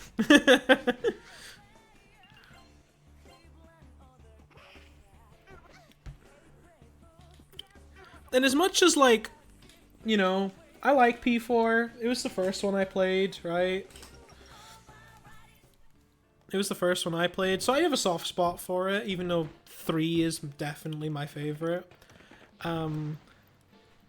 It would be nice, if I'm being honest, if we could get something new. Like, I'm not gonna complain. I will... Like, if they announce a Persona 4 remake tonight, you bet your ass I'm pre-ordering it, and I'm gonna play it when it comes out. Like, I'm not gonna lie and say I won't. But, like, I think, you know, we should probably get something new, right? I would like a hypothetical Persona 6. That would be nice.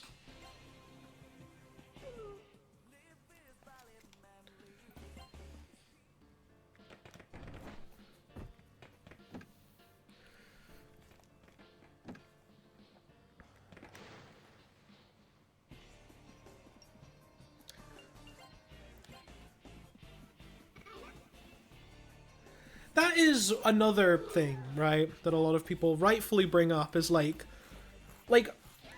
Reload, like Persona 3 getting the Reload remake 100% made sense, right?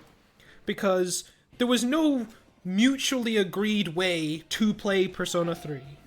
You could either play Fez, and you were missing out on controllable party members, you're missing out on some of the quality of life that came with Portable, or you could play Portable and get FemC and the quality of life changes, but you're missing out on pretty much what I think made the PS2 version the better version, which was, you know, it being not just a visual novel, right?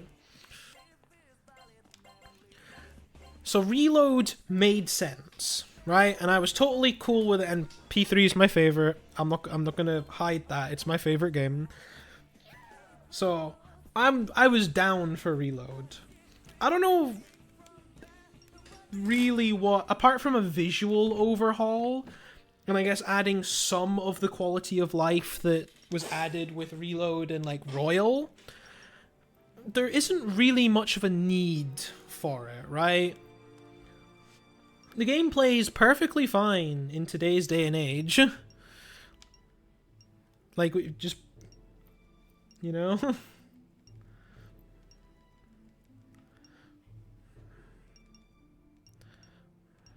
There we go. We've selected the right option this time. So we're good. We are now back on the right path.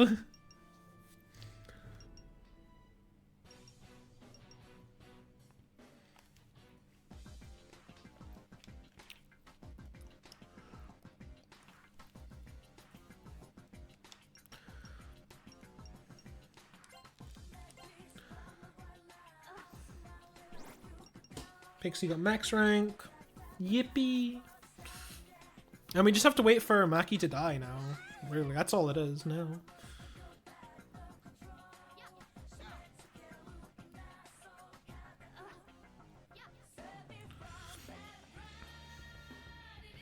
The thing is, like, what would you add to a Persona 4 remake? There's not really much to add, right?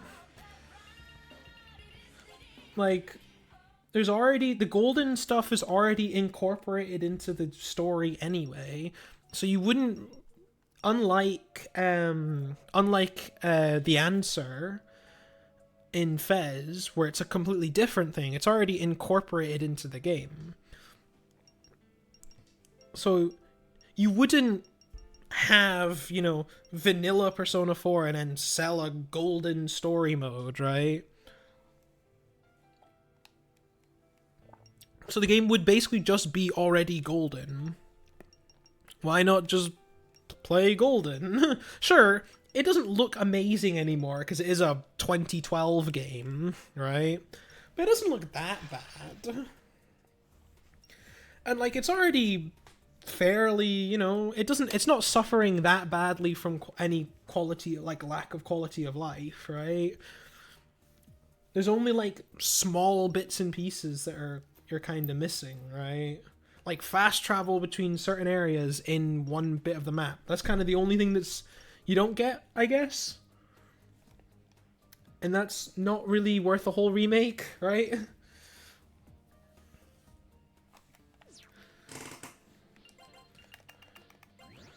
So now we're back to the game now, alright? Wow. Finally, we're making progress. So we're going to do another Persona Fusion. We're going to create Phaleg with a Mr. Zombie and a Preta, and we're going to give it one of those emergency exits we bought earlier. Doing that will teach Phaleg the skill Triasto, which will let us leave dungeons quicker than having to walk. We're going to get our moon phase up to 3-8 ascending, which is this one here. Now we're going to save and reset the game for our last minute of the game.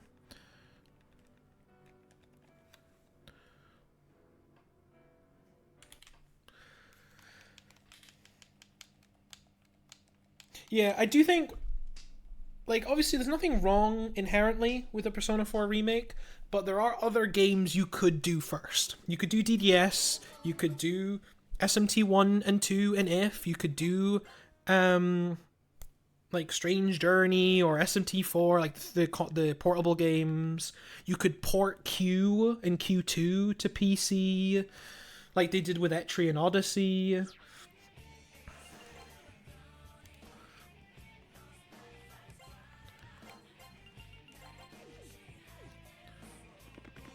There's a lot you could do.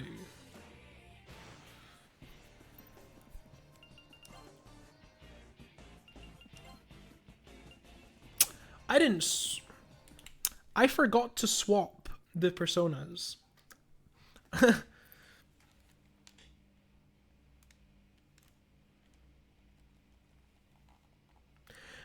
We would be here quite a while if we were doing the original version. The original version of Persona 1 is about twice as long.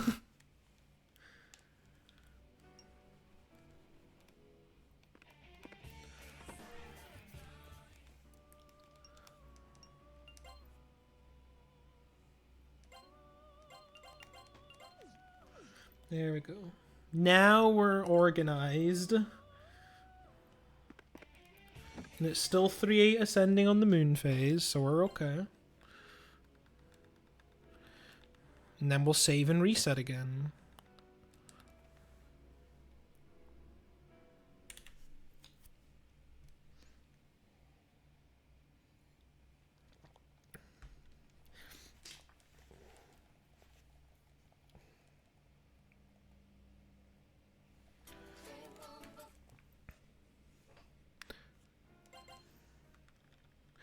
But yeah, I don't know about you guys, speaking of all these ports and remakes or whatever, I'm still waiting for Metaphor ReFantasio Fantasio edition or something. I don't know.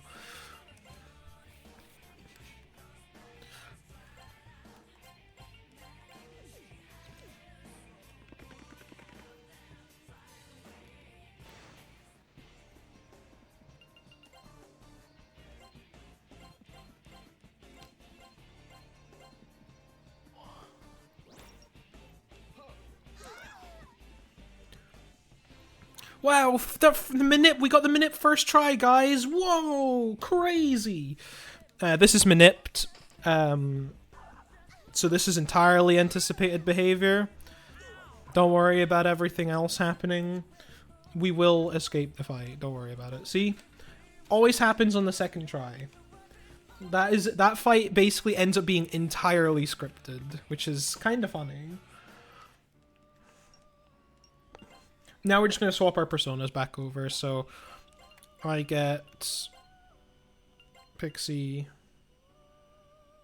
Is she not high enough level? It's fine. Maki might not actually be a high enough level to equip it. It's fine, doesn't really matter. We'll just have them both on the main character. As long as he's got Pixie, it doesn't matter.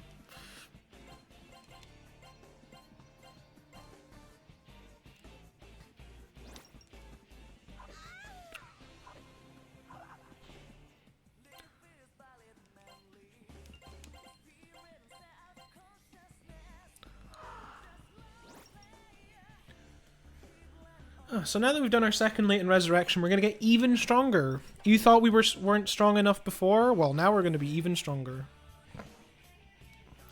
So we're going to go to where the hospital used to be, which is now a castle. And we're going to try and enter the castle, but we're going to be told by the game that we can't. The door is stuck and will not open.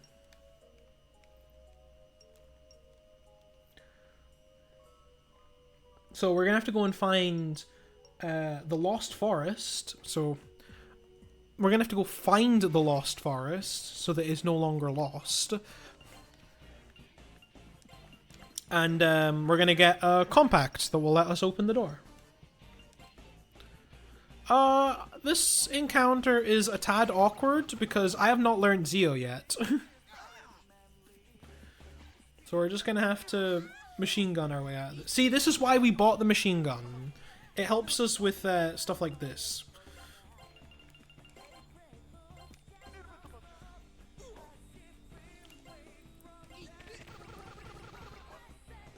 And the bullets we equipped on the gun gives them a chance to put them to sleep every time they get hit.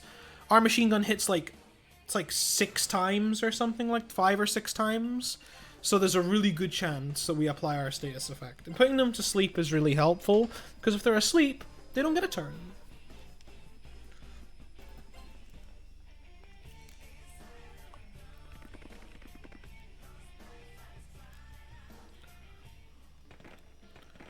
Yeah, bullets put people to sleep. It's pretty straightforward.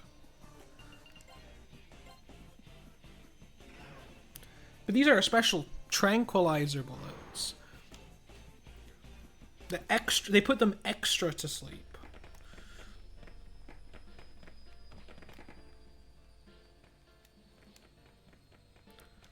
So we're having to backtrack through the subway here. You remember the subway from earlier, right?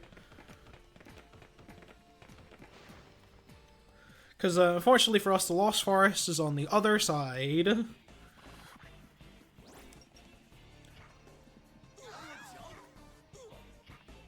Seriously?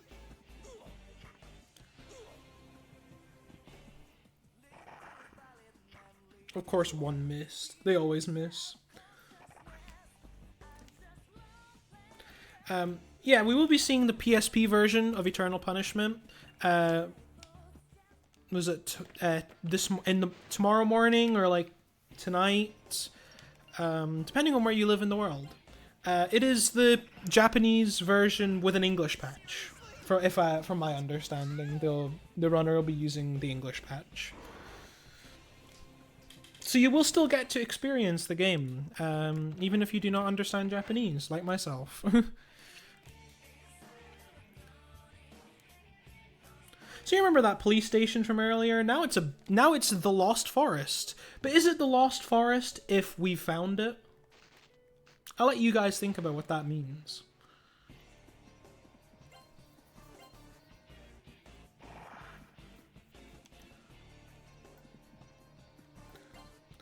This is a very straightforward dungeon. We're just gonna make our way to the end for a cutscene, and then we head our way back to that castle we were trying to get into earlier.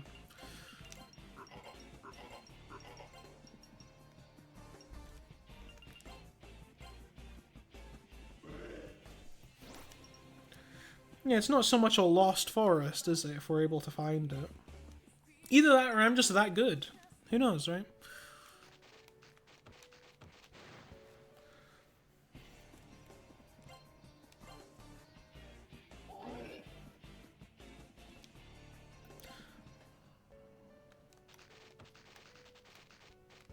So I did explain a little bit, but that second persona we fused earlier, Phaleg, he is just a Triesto bot. That's all he is.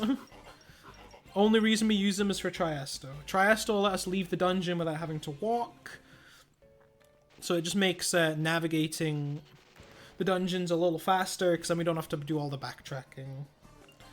Right. He does have Tarunda. If we equipped it onto like Maki, then Tarunda wouldn't.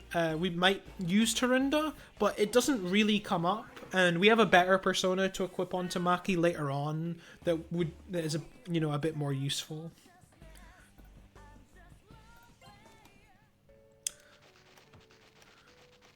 But honestly, unlike some of the other games, Tarunda in this game stacks a lot more than some of the later games. Some later games, obviously, pretty much the only stack is the duration. It doesn't expire in this game. Instead, it just increases its effect. So it just gets more and more buffed up.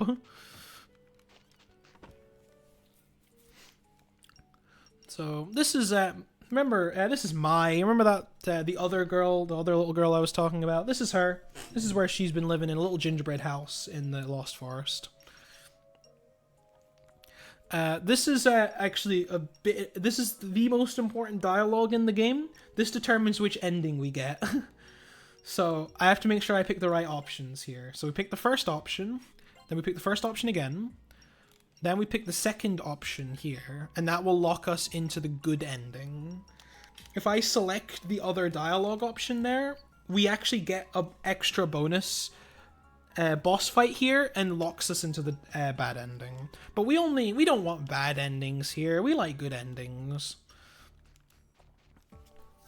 So we will be getting the good ending. Even though this would be a lot faster if we did the bad ending. But you don't want to do the bad ending, do we?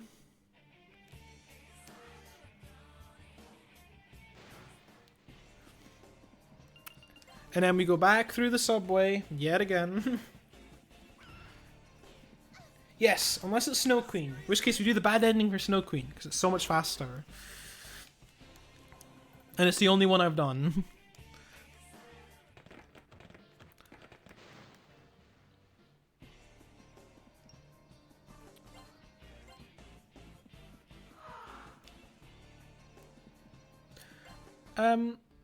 It is indeed a Lost Forest if we do Lost Forest things, like going in circles. But I've done this before. I know where I'm going, so I'm able to just sort of counter the spinning blocks.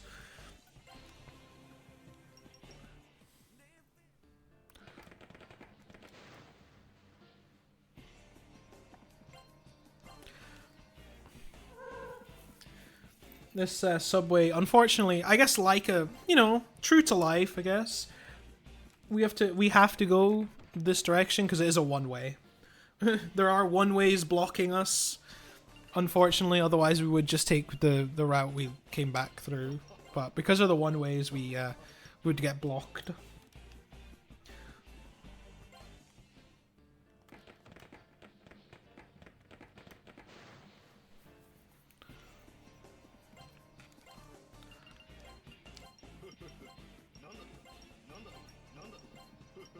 Oh, stop being angry, man. Just be eager. I suppose I never actually really explained the negotiation systems earlier, did I? When we were actually doing the important negotiations. So how negotiations work in this game is, you've probably kind of figured it out by now already. But they've got 4 attributes they can be: happy, angry, eager, or scared. Maxing them out gets them different effects depending on which one you max out. We go for eager, because eager is basically like you finish negotiations and you can recruit them, you can ask for their card, you can get money from them or what have you, and it's generally the best option we want to go for. Angry has a few different possible options that can happen. They can bind the party for 1 turn, they can surprise attack, or they can just stop negotiations entirely. Happy gives them a chance to leave. It's not guaranteed, which is annoying, but there's a chance they can leave. It could also be afflicted with a status effect, like a happy, which basically knocks them out for a turn. Scared can make them terrified, or they'll run away. And there are different combinations if you mix and match, but they're not particularly relevant. They're only really relevant if you want certain items, really. Ow. That hurt. That was it, because we got that dialogue there. We have to skip a turn before we can actually talk to the Principality, because otherwise it'll just be like, oh, the demon is sulking. But Principality, I believe, reflects magic, so I would have killed myself if I didn't do that. Because I would have done so much damage, it would just reflect back to me. So we just had to burn a turn there before we could resume negotiations. Now here, we're going to do some selling, and we're going to do a little bit of a shop. We're going to start by unequipping our gun that we got earlier, because we're going to get a better gun. We're going to get pretty much the best gun in the game. The Avenger. It is guaranteed to hit 7 times, which is insane, and just what we need. I am going to equip that because I need to sell everything else. I forgot to do that. And we buy circle bullets because they bind, and bind is just objectively a better status effect than sleep. And we're going to sell all our equipment here just because for the money, really. Because we're going to buy armor as well.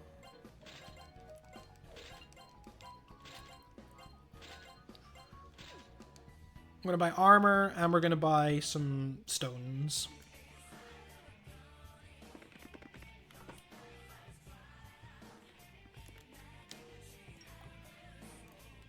This armor set will give us the remaining agility points so that we're max agility.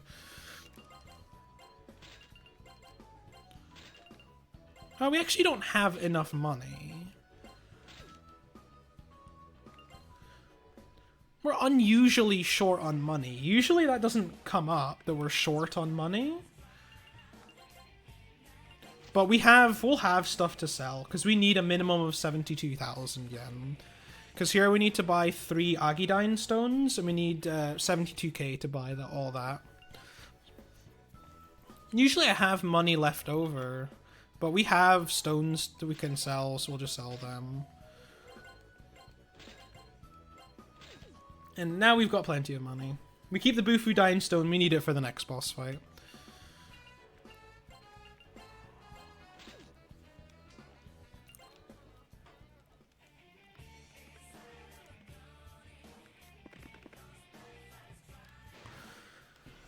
And now we're going to head back to the Mana Castle. And now that we have the compact from the Lost Forest, we can actually go in.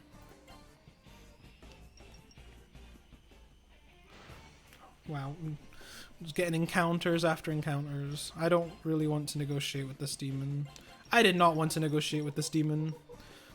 Making them happy, that's fine. Because we want to negotiate with the Parika behind her. Because we want to negotiate that one away.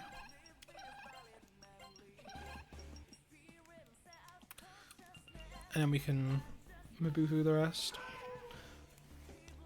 Honestly, I think one of the hardest parts about the run is not really much playing the game. It's just sort of trying to remember all the different demons, or like remembering the ones you don't want to Mabufu, the ones you have to negotiate away. But over time, you get used to what they look like, and then it's actually not that bad.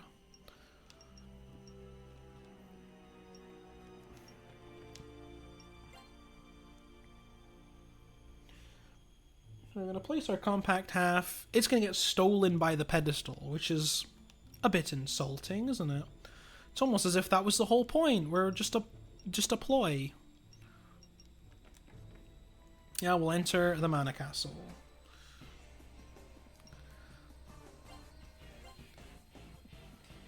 This is one of those dungeons that can go wrong if you get really unlucky. Scion will know all about it. He's very aware. Much to his detriment, I suppose. He would rather not be cursed with that knowledge.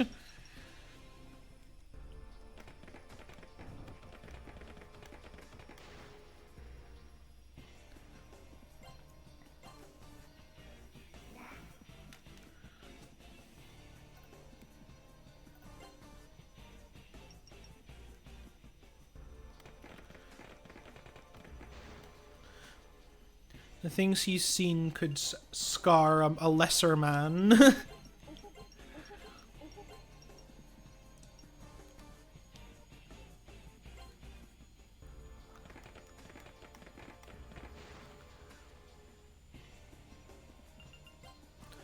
Nah, Scion knows I'm not that bad.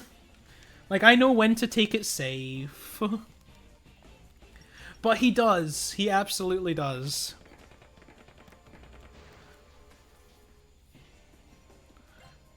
But he knows what this game can be like, so...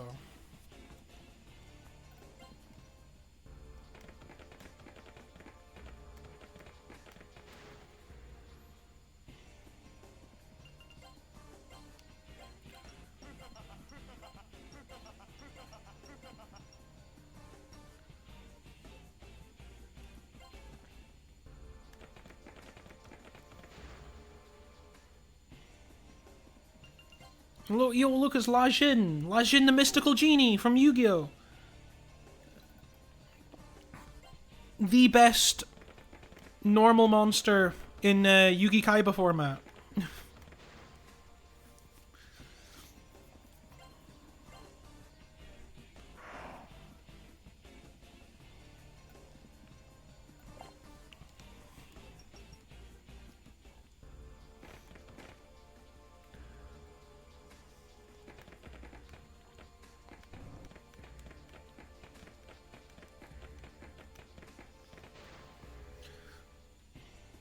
God, you can tell I'm so used to having to go through these dungeons.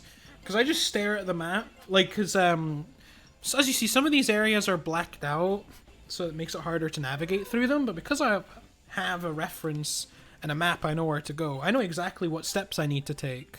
So I can just sort of seamlessly go through them. You can tell I've run this game a bit, huh?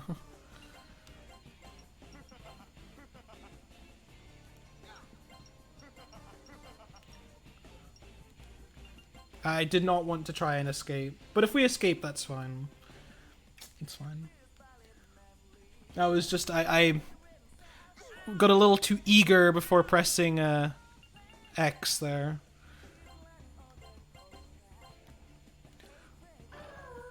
I just reset my auto just in case. Because sometimes when you try and escape and it doesn't work out, it can set your auto to defend by default. And we, wouldn't want to waste turns.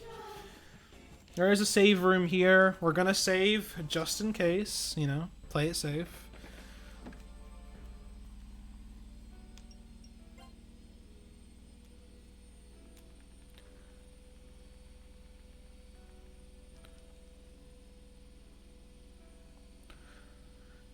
There, we're all saved. Heart attacks are now all avoided.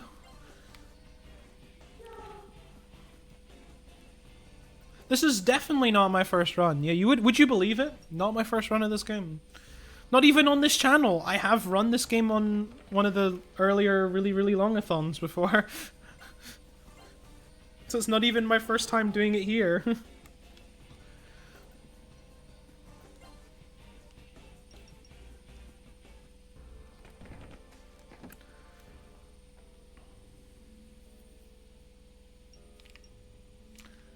Now we've got another boss fight in the end of this dungeon. So this is the dungeon, or this is the boss fight we use the Mabufu stone for. Pretty much just so we can kill the boss faster. We don't strictly need to, for what it's worth, if we're ever struggling for cash. Or if I want to maybe... It might be a potential, like, optimization, not having to bother. But it's one of those things, it's 6.5 a dozen, doesn't really matter. So we're being shown the remember the Deva system from earlier?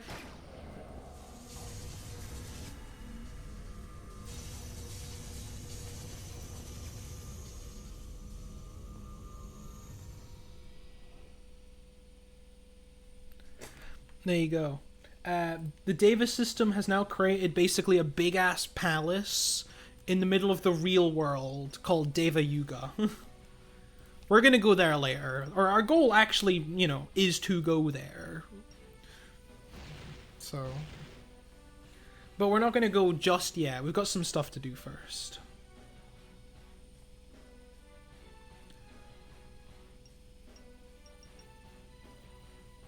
So Kandari's gonna give us a little, like, brain with a body, I guess, is what this demon looks like. As you do, right? We just want him to kill our party members, obviously just for more XP. We're gonna just hope he doesn't, he just kills them, you know? Sometimes he can take his sweet time doing so.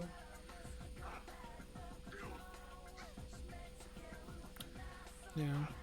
We will, just to ensure everyone else dies, we're just gonna guard a little bit now. I don't remember the exact number on how many Mabufus you can do before it kills him, but I don't want to accidentally kill him too early. We do want more XP. We value XP here. So a Bufudine Stone. It won't kill, but it'll put him really low. He shouldn't have that much more health. I always get this bit wrong though, because you're normally supposed to kill him with the Mabufu Stone, but I always play it a little too slow, I think. But see, not too bad. We could have done another like 2 or 3 turns, and it would have been fine. But it was worth it in the end because we get 100,000 XP. Which gives us a boatload of points.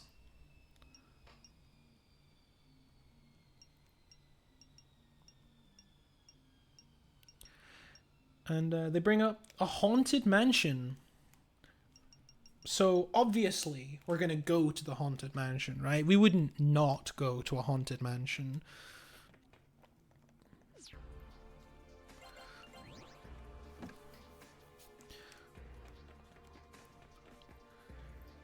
I hope everyone's ready for a haunted mansion though, you know? I wouldn't want to scare the viewers or anything, because it is a haunted mansion after all.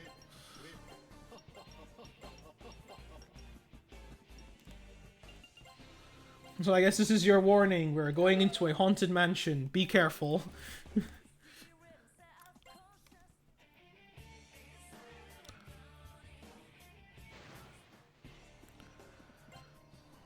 The haunted mansion is just a really straightforward dungeon. No boss fights or anything. We just have to get from point A to point B, pretty much. It does have some annoying fights in here, but nothing we as you can see, nothing we can't handle, right? We're very strong at this point in the game.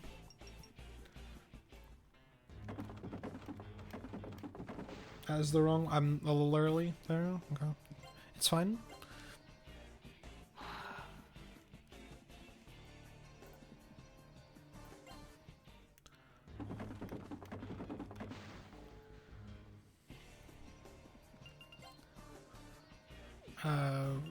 This one, we have to Zeo the Sumizomes. Because, they repel ice, and they will kill us.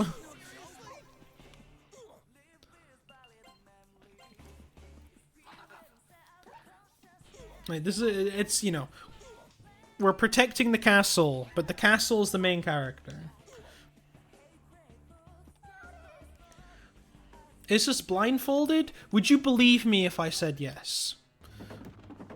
Because if you would, then yes, this is a blindfolded run.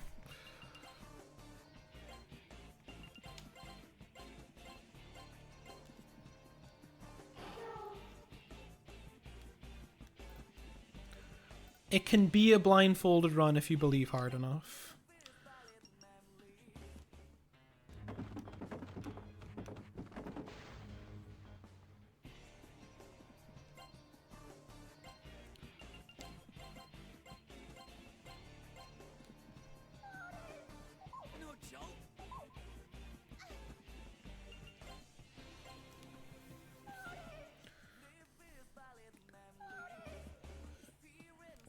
Oh yeah, I always play this game with a blindfold on. You don't? I can't believe there are people that would play this game without a blindfold on. I thought it was part of the experience.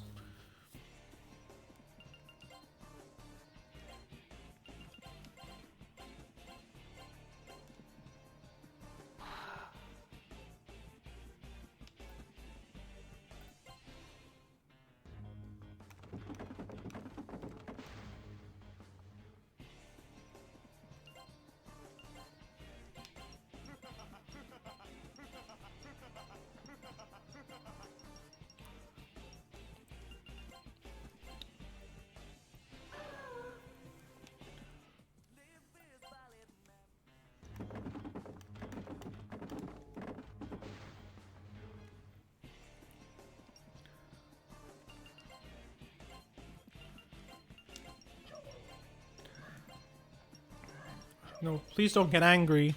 No, don't get angry, man.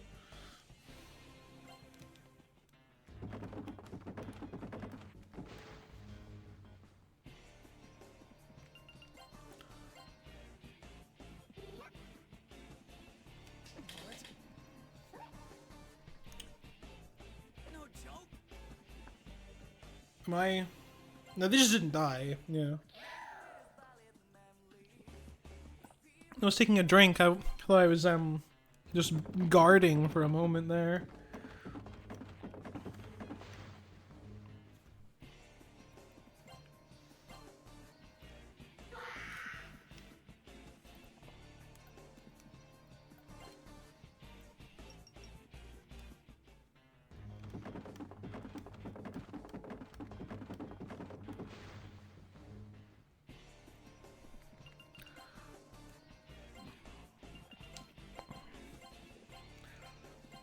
Some more of the good old Sumizomes.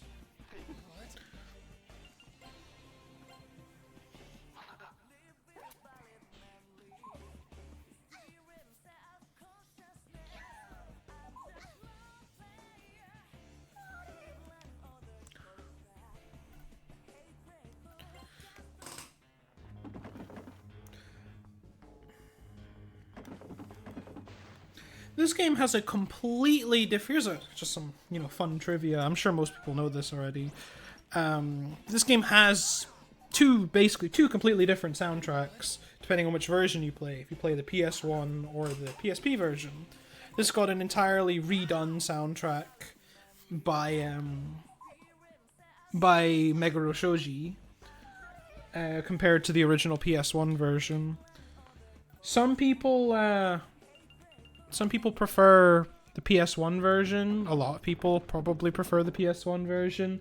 But I'm gonna be that one guy that says, actually, I think the PSP version's better. But it could just be because I'm so used to it in comparison. Because this was the first version I played, and this is the one I played the most.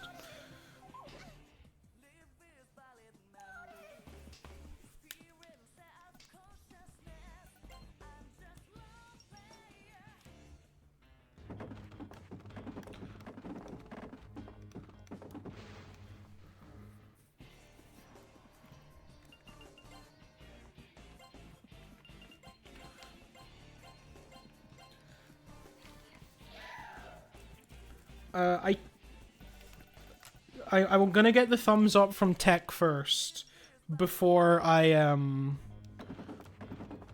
mess with the volume. Because I could increase it on my end, but I'm not touching anything unless Scion says it's okay. I don't want to accidentally break the audio balance. Or unless there's something Scion could do on his side to tweak with the audio. I'm just gonna play the game. I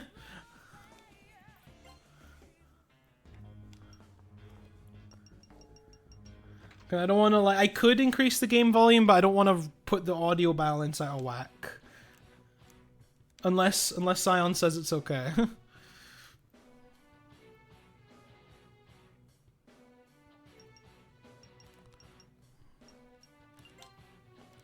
We're gonna put our weapons down here because this isn't boss. This is a boss fight. We're not gonna bother fighting the boss fight. The game tells us we don't have to fight it, so we're not going to. And it turns out that's a good thing because remember Maki's mom from earlier? That's her. The boss was her. But because we didn't fight her, she gets to be human again. Can raise it a tiny bit. All right. Scion has given me the okay. So I have turned the game audio up a tad. We'll see how that is.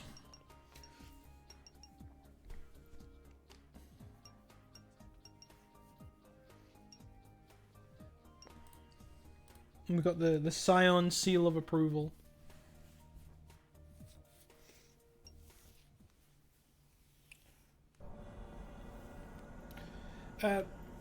SEBEC and Snow Queen are two completely different things. This is the main... They're two different routes. And we're not doing Snow Queen in this one.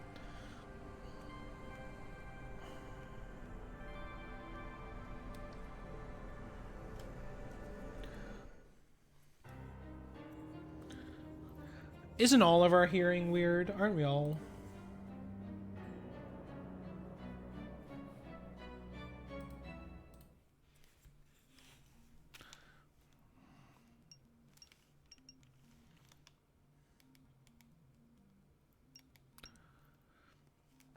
So now we're back at the Deva system. You remember this thing, right?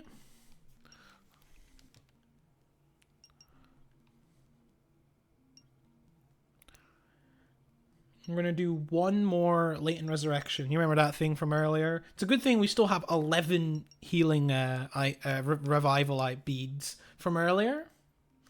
So we should hopefully be good.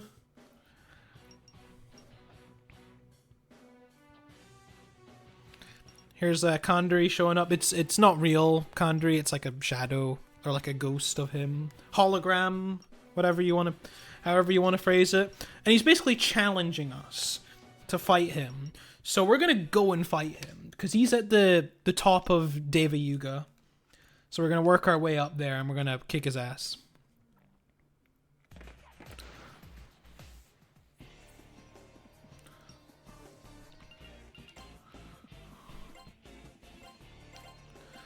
We're doing pretty good on the latent revivals so far.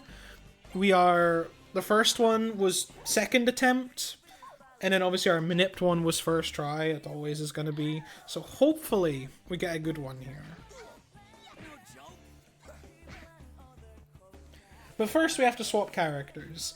We could, you know, have main character die, but he's got 900 health and is not best at affinity. So it's very pointless. So we're just gonna do the old switcheroo.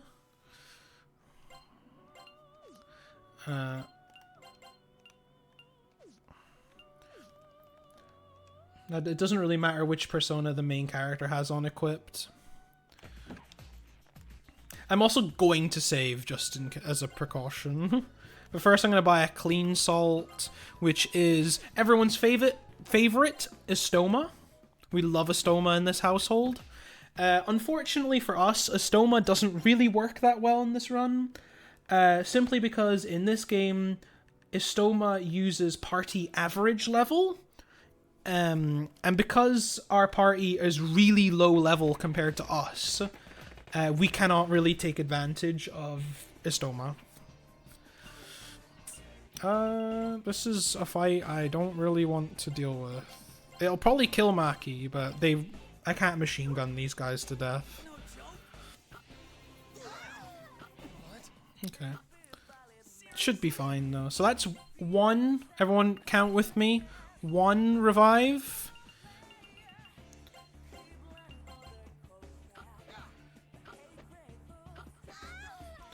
2 revives.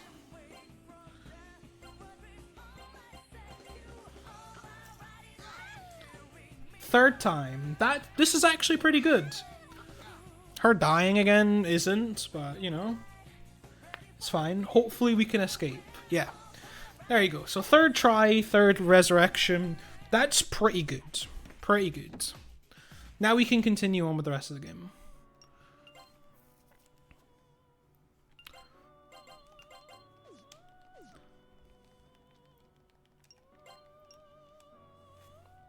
So this dungeon is, what can I say about this dungeon, apart from the fact that it's very long? I'm gonna just heal everyone. Well, heal myself up, actually, because it's the only character that matters. Now, for one last time, we'll give ourselves a little Dia. And then we'll go, doing lots of damage. I hope you guys like big damage numbers, because you're gonna get big damage numbers. Case in point, and we're not even done yet.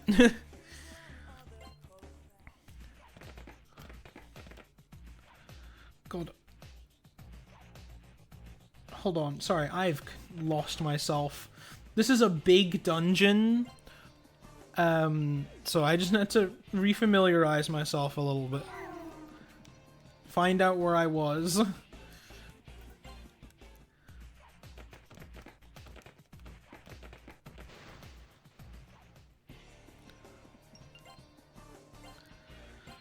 But yeah, it really says something when you have to take an elevator to navigate your dungeon.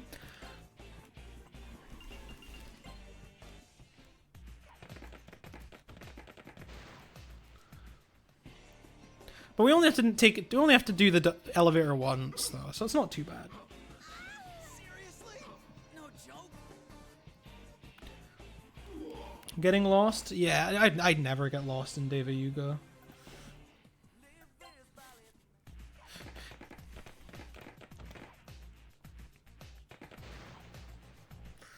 Basically a straight line. Our concept of straight lines are clearly very different.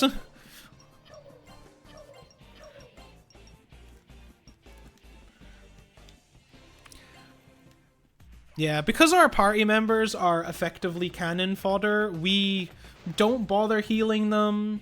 We don't really care if they're alive or not. We only care if they're alive at the start of the turn,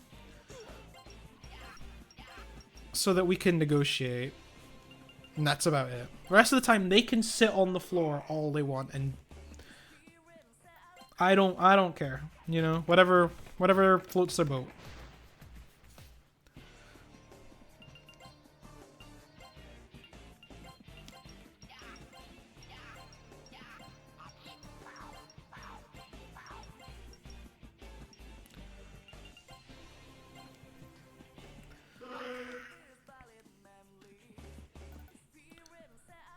Plus, you know, they heal themselves, right?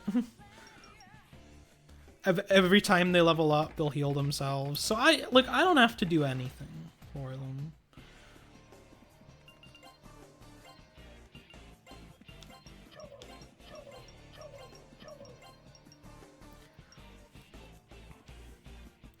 It is a common theme you will see throughout most of this community marathon that you'll see over this weekend. The main character is typically the most important character in the game.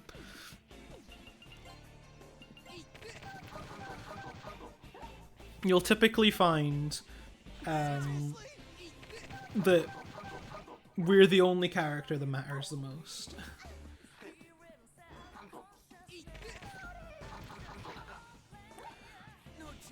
Yeah, I haven't learned Zeo yet, so we're just gonna machine gun this one. It's a little slower, but it's fine.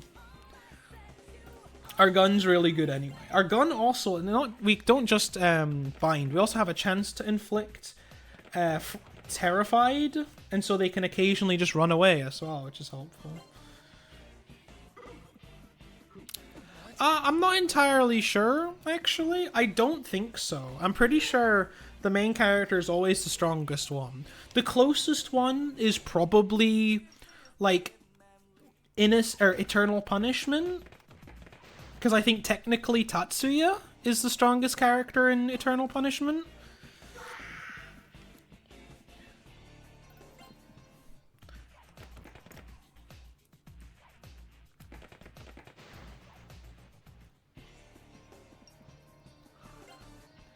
But in Eternal Punishment, all the characters get kind of they're all more important, right? They all serve a purpose, whereas here they are quite literally just all cannon fodder.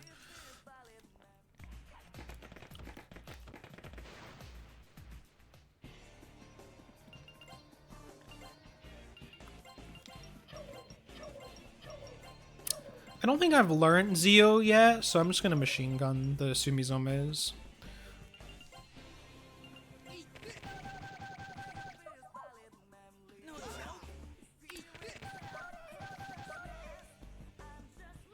But it's so great that we hit so many times.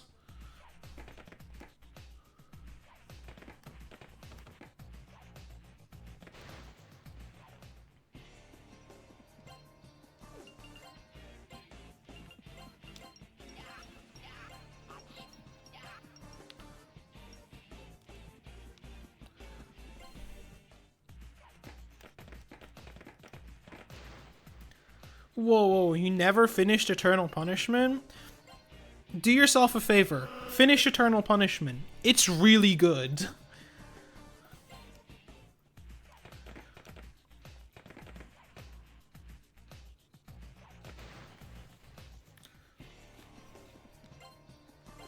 I think, if you ask me, I think you should play all the games you're going to see in this over this weekend. You should play all of them. They're all really good. Including this one. This one is like definitely the sort of the, you know, most obscure or the least appreciated out of the 6 games you're gonna see this weekend. But I think they're all worth playing, if you ask me, in my humble opinion. Not just because I'm the one running Persona 1.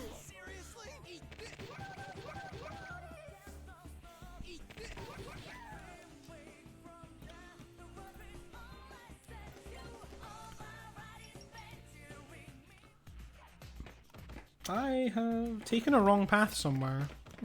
I was looking at a different floor.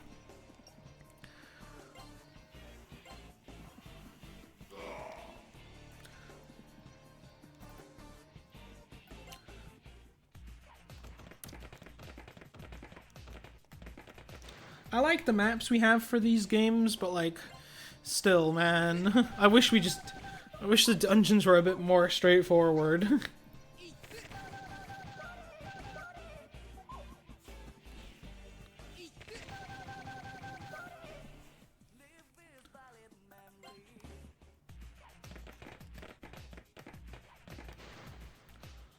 That is also, again, the wrong one.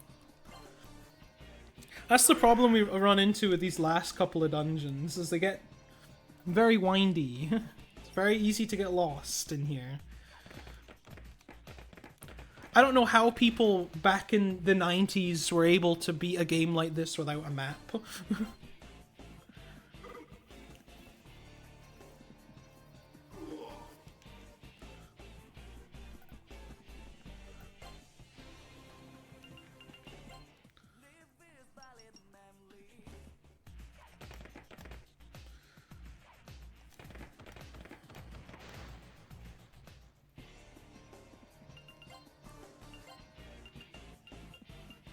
God, what am I doing?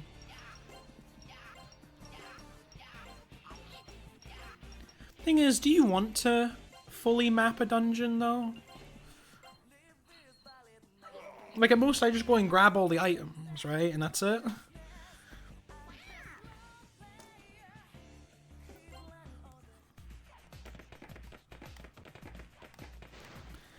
God. See, I'm a bit late to the whole RPG thing. I only started playing them in the last, 6 years or so, since about 2019, with like actual like proper JRPGs, not just like,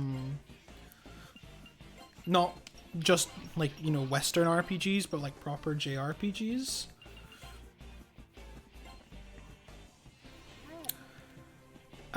So I kind of missed out on the whole, like, as a kid, like, trying to figure out dungeons or something. So I never played, like, Final Fantasy or anything growing up.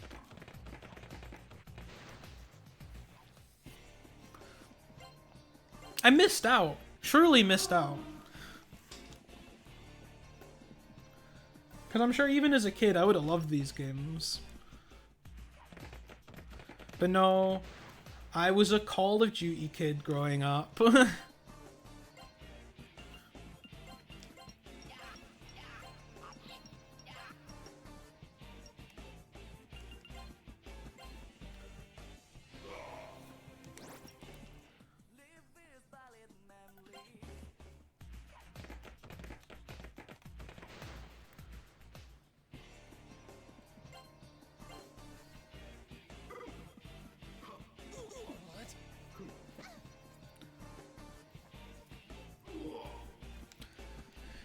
We are at the very least getting close to the end of the long dungeon. Just wait till we get to Video World. Makes this look like nothing.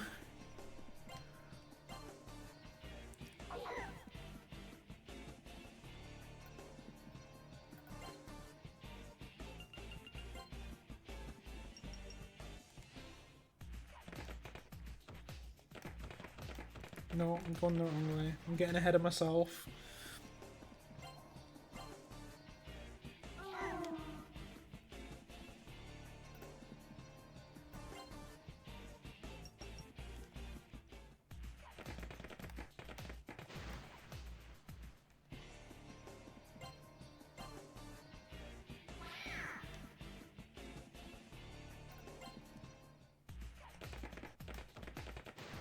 And here, we actually get a little puzzle to solve. By puzzle, there's some switches we have to pull. Like we saw in the underground passage from the beginning of the game, where we had to pull some switches. Here's some more. There's some more switches to pull here.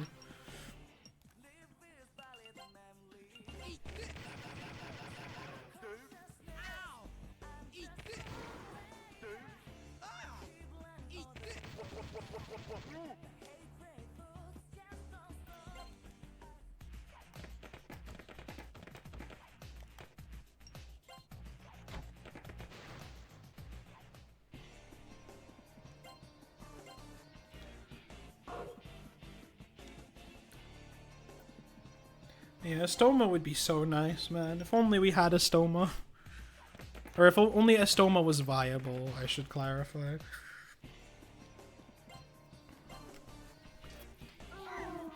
Like, the only reason we buy one clean salt here is because the next dungeon coming up is the only dungeon in the game in which we can actually use the effects of a stoma.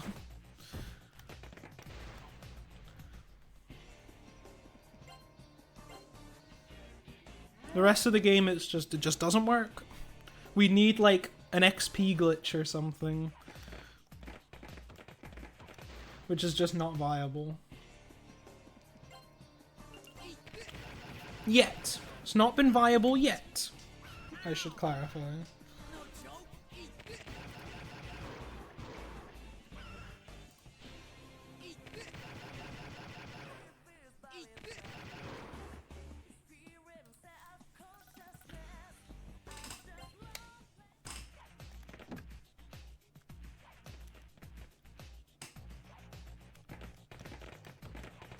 And here we got a little puzzle we have to do. And the puzzle is that easy. We draw a plus on the ground. That's it. So now we're here to actually fight Kandori himself. We finally got here. We're gonna beat the big boss. And this is where we use those Agidine stones we bought earlier. This is where they come in handy.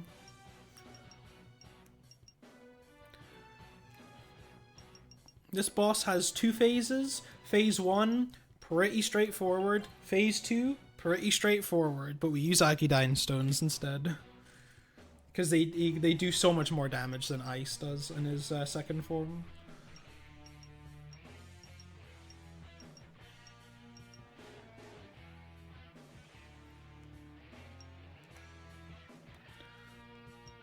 But yeah, Kandori is also a bit of a nihilist, so it's kind of why he's trying to do the whole Deva system thing. It like destroys the world or whatever, and he's a bit of a nihilist, so he's into that basically.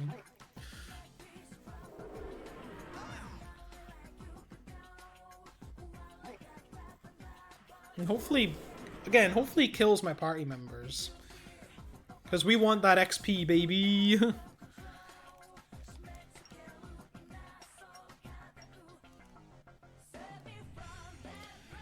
And now his persona is going to consume him, basically. So look at his little sprite, he's gonna go really tiny.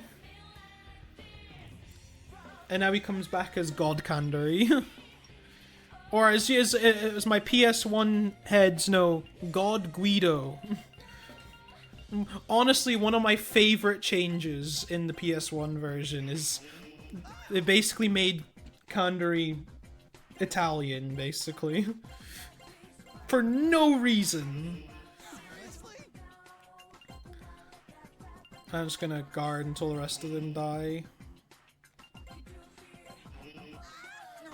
There we go, like that. Oh no, it's Super Guido, it's not God Guido, that's true, yeah.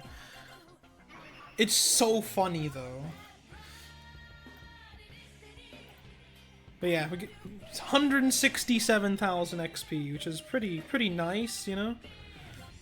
We like 160,000 XP.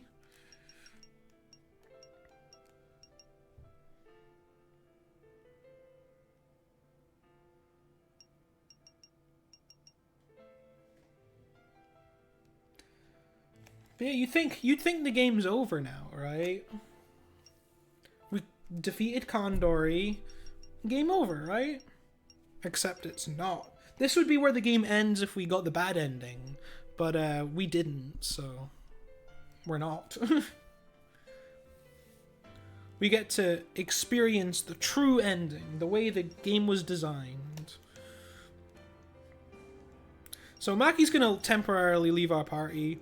Basically, she sort of figured out who she really was, and, you know, the whole point is that, like, she's connected to all this stuff. She doesn't believe it, so she's gonna go and find out for herself. But she's also just not gonna like the truth.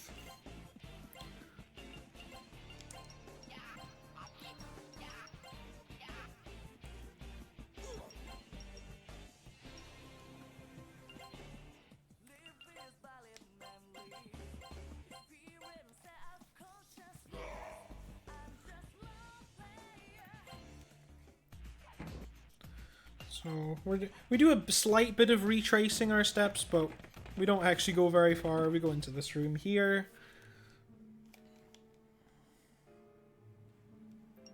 And basically the whole sort of truth gets sort of revealed, right? So the person in the hospital bed, that's the real Maki. Remember the one we saw at the beginning of the game in the hospital? And she finds out the truth, that basically she's, the cause of everything, because she, like, linked up with the Davis system somehow, through, like, her own nihilism, and her sort of despair for, like, wanting the world to end, because she's all sick and, like, depressed and stuff. And, yeah, so she's gonna take a little hiatus from our party, but it's actually a good thing that Maki decides to leave our party for a little bit, because of a little secret, I guess, I'll let you in on. When party members join the party, their level is determined by the main character's level. So when Maki rejoins our party, she's gonna be like level 55 or 58, I think it is. Something like that. She's gonna be a high level. I forget the exact level, because admittedly I don't actually know what level we are just now. But she'll be a high level.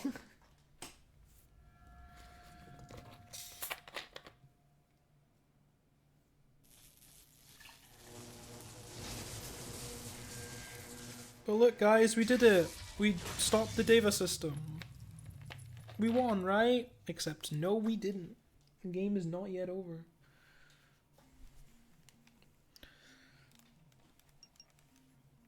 But yeah, that will make this upcoming dungeon a lot... Well, not the next... The dungeon after this upcoming one makes it a lot easier, because it's the only dungeon that we can use a stoma on, because we only use or explore this dungeon as 2 players, as the main character and Maki, but because Maki is at our level, Estoma is actually usable.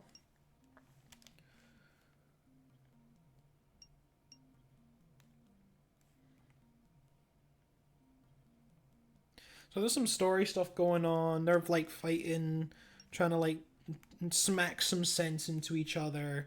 And then it's like, well, actually, we can save the day. We can still save Maki, you know? It's not all despair yet. Despite the fact the mirror's broken, we can't get back to go and help the ideal Maki.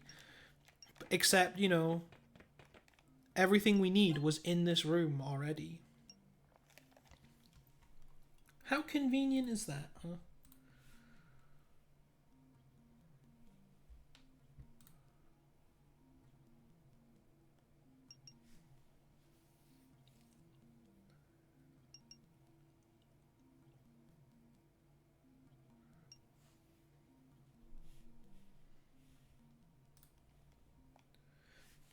But we are, yeah, we're getting to the end game now, which is pretty good.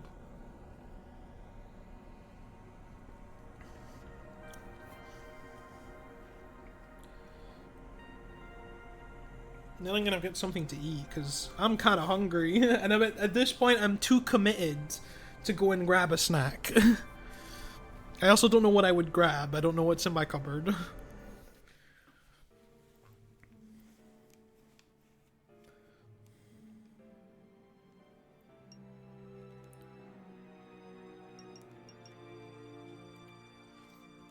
So now we're back at the Lost Forest. We found it again. We found the Lost Forest. And Maki's mom's here. She's going to tag along, because we can't really leave her here on her own, can we? We're going to fill her... Nanjo's going to fill her in a little bit, so she's up to date. And she's just going to tag along with us.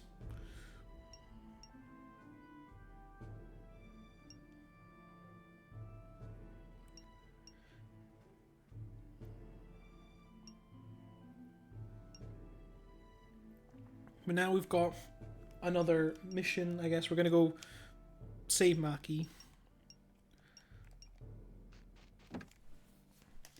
Now this bit, exact same as what we've already done. So we're just going to follow the path we already have. But now we've unlocked a second region of the Lost Forest that we're going to have to traverse.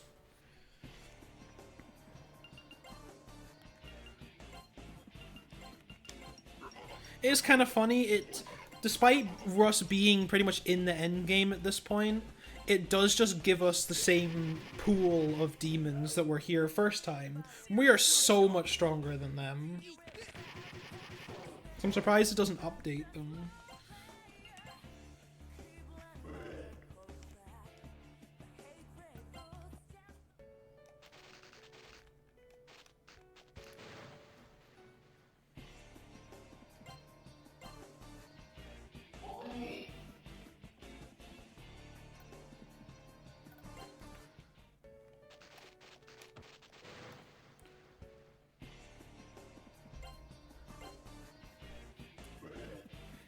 Yeah, we might actually make it to fully capped stats. Which is nice. I like it. Why can't we use a stoma here? Because it uses average party level, and we'd only be able to take advantage of it in this first section, because the second section does have a different enemy pool. So it's not really worth buying a second clean salt just for here. It would work. Our average level is high enough. But I also don't think it really ends up making a difference.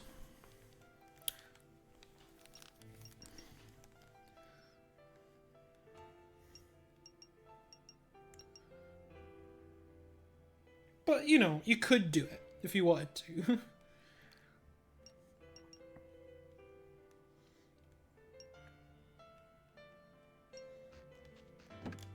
So now we're gonna head into the deeper Lost Forest. Which is more of the same.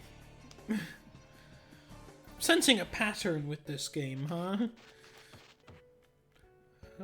I need to be facing that way. And then that way.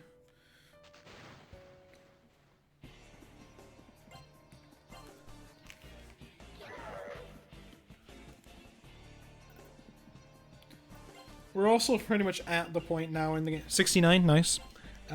We're also at the point of the game now where don't really have to worry about too much in the way of things hurting us. We are pretty strong at this point, so.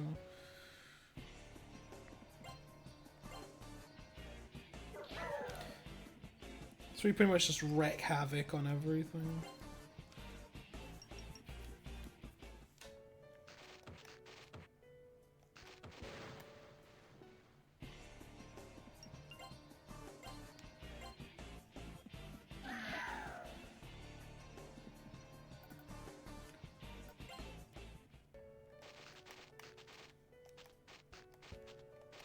Oh, yeah, getting a little ahead of myself there.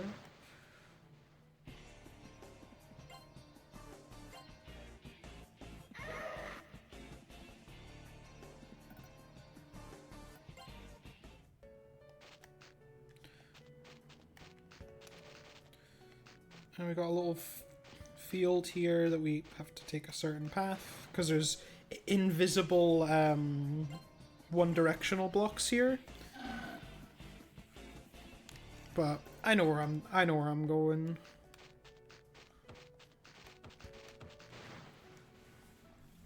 And now we're at the end of the dungeon. Yippee! We're definitely a high enough level, so I'll double check just in case, but we really are high enough level. We're level 53, which is high enough. We needed to be at least 53. In order for it to be optimal.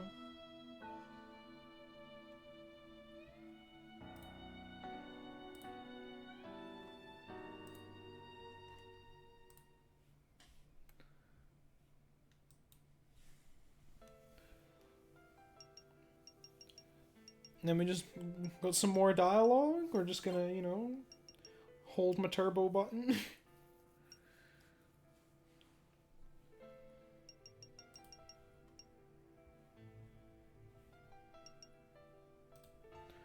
And now Maki will rejoin us. Because she had a, as you saw, she had a metal plate on her face, but we talked to her, and the metal plate fell off. You know? amazing how that works, huh?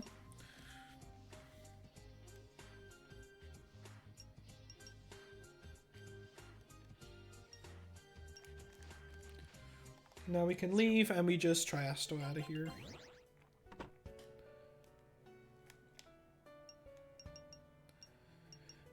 And now we're at the point where like all the versions of Maki are like coming together now, I suppose, right?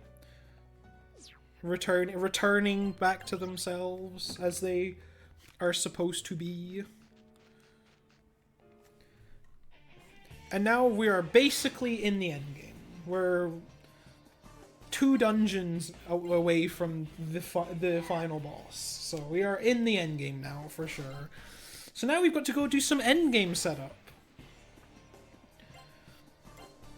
So we're going to make a quick trip to the Sun Mall to do our last shopping journey so that we can be prepared for what awaits us. We're going to go into here. We're basically going to sell everything we don't need. Except Agidine Stone. So all of our equipment is getting sold.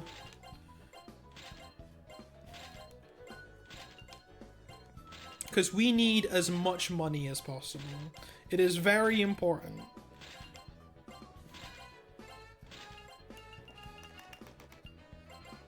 So I'm going to sell that, sell them.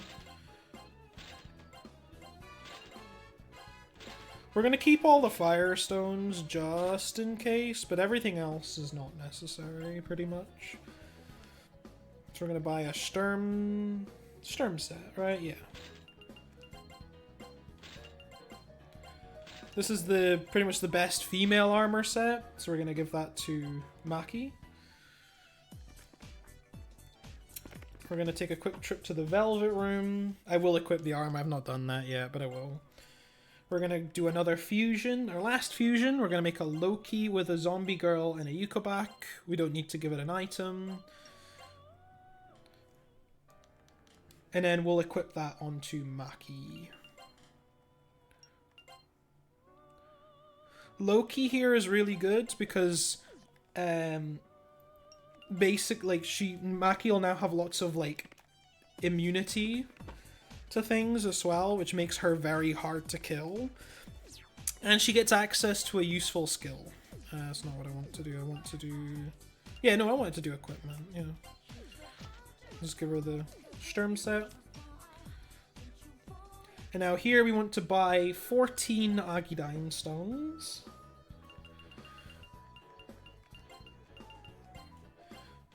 And then we buy as many magical guards as we can afford, which is 30 apparently. We don't have enough for anything. I think to play it safe, I'm gonna see what else I can sell. Just to be safe. Because the last boss fight is a little... I think we just sell them. We can get a few more. We don't really need them, I think. I'd rather have more magic guards. 4 more magic guards. Surely I can get, like, sell, like, 1,000 or something. Yeah. Because these magical guards will be very, very important for the final boss. So we want to have as much of them as possible. So I think we're on a good moon phase, I think. Let me check. Yeah, we're on a really good moon phase. So we're going to go back here. We're going to use the clean salt we bought earlier. Or Astoma. So now we're under the effects of Astoma. We're going to take a trip to the shrine again. And then we're going to enter the shortest dungeon in the game. After this encounter.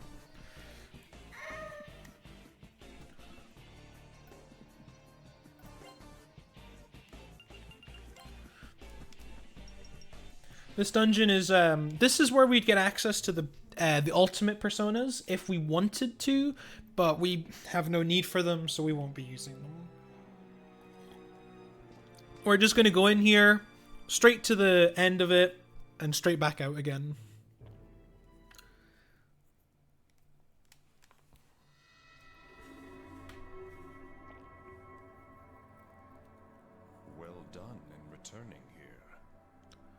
see my faith in you was not misplaced.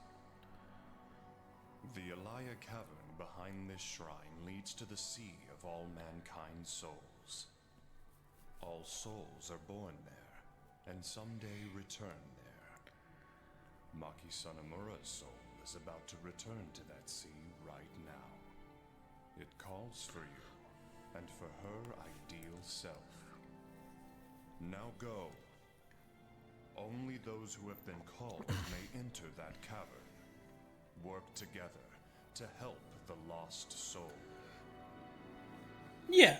No, Estoma works on party average, but we only use it on this dungeon because it's only me and Maki. But because Maki is such a high level now, because she joined our party, our average is high enough that we can basically avoid all the encounters in here. Apart from, like, one. It's like, this is, like, the only encounter we can get. Because it's, like, level 55 or something like that. Yeah, but all the other encounters we won't get. So this shall be a pretty quick dungeon.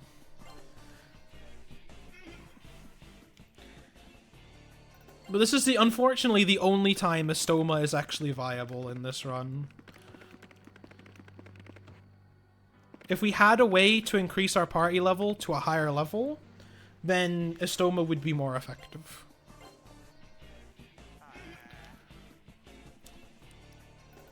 It's just unfortunate how it works out.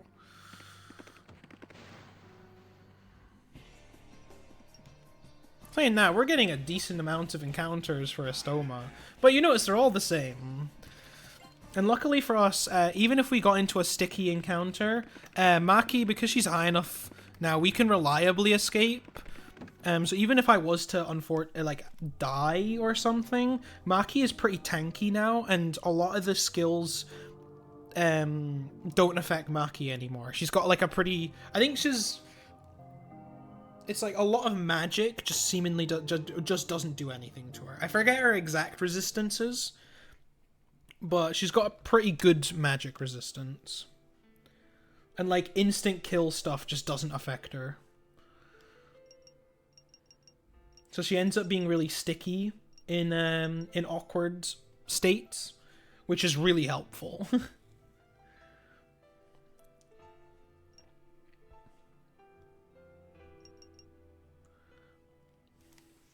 But with that, we can now conveniently our thing ended. Our Stoma just ended, but we got to the end, so it didn't actually, it all worked out. But now we head back to the school. So now we've got the final piece of the puzzle to open this door from the library.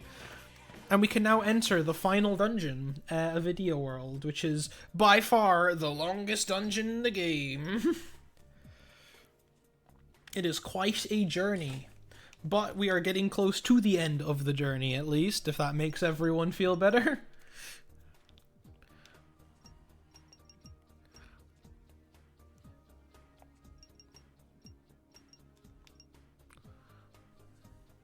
And I can get something to eat.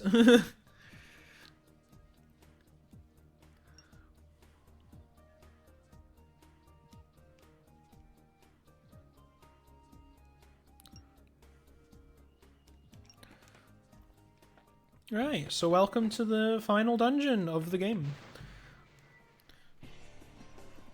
Oh yeah, it'll be a victory feast, you just know it. What I will also do for these next few, or for the rest of this dungeon, is I'm going to set Maki up to try and spam her own skill so she can level up. Not on this one though. We'll negotiate this one away. Don't like this one.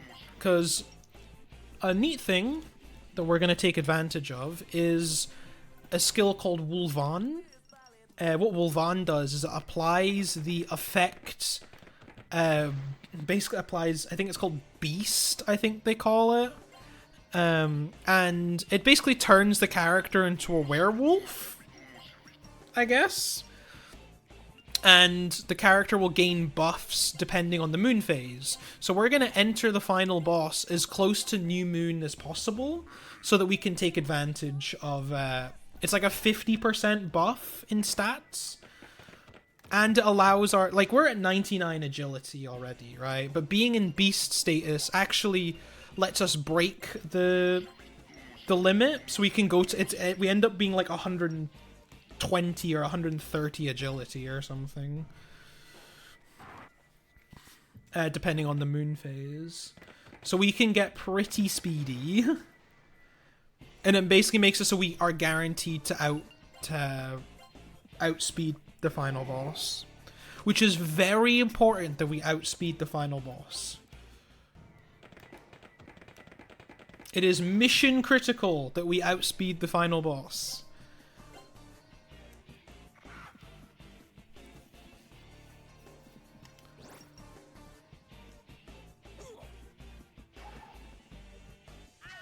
Huh.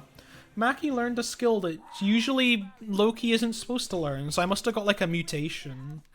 Or an inherit skill, which doesn't always happen. Because personas can inherit skills in this game, but it's not guaranteed. Yes, we are going to go beast mode on the final boss. Basically.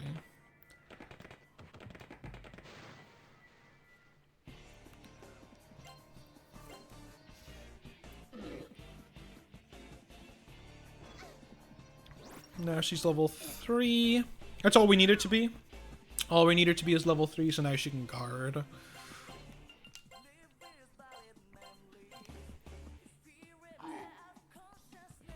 And then she'll come back up at the final boss.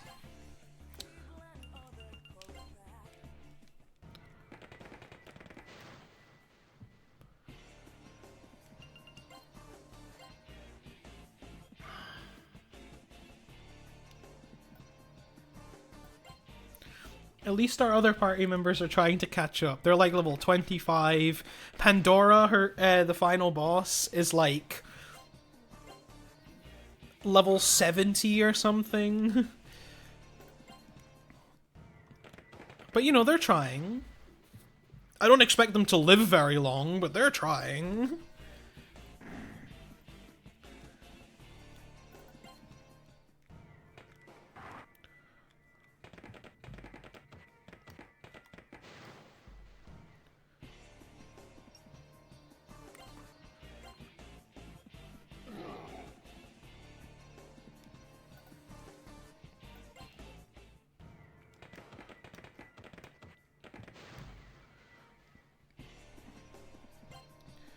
They've actually reworked this dungeon from the PS1 version as well. If you look at a map of this dungeon and a map of the PS1 version, it's almost two entirely different dungeons. The PS1 version is so much longer than this.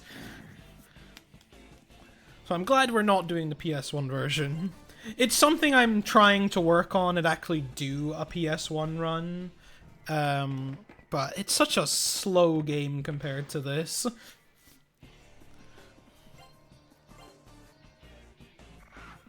Speedrun wise, at least, right?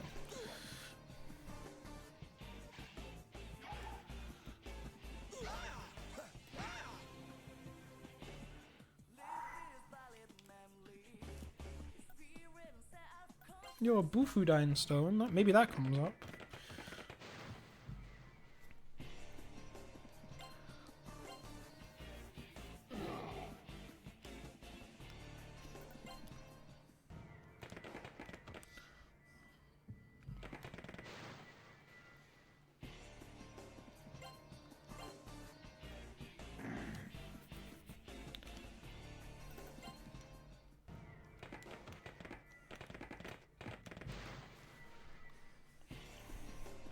Okay, we're basically halfway through the dungeon now.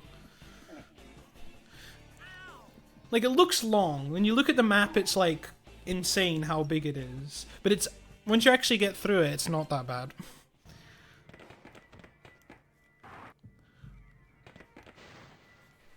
What makes it so long is all the encounters we get.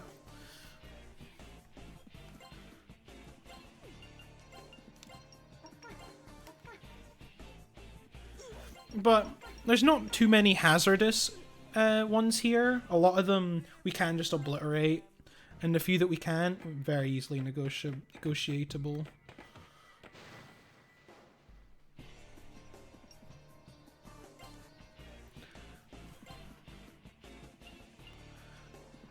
It's just this one.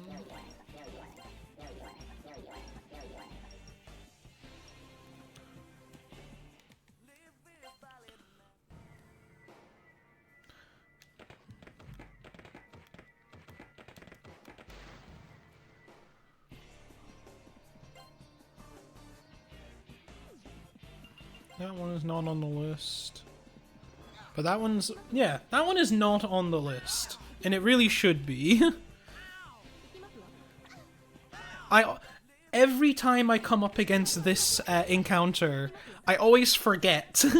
And I'm like, yeah, I'll update the document. And I never do. Because by the time I remember, it doesn't matter. And the cycle continues.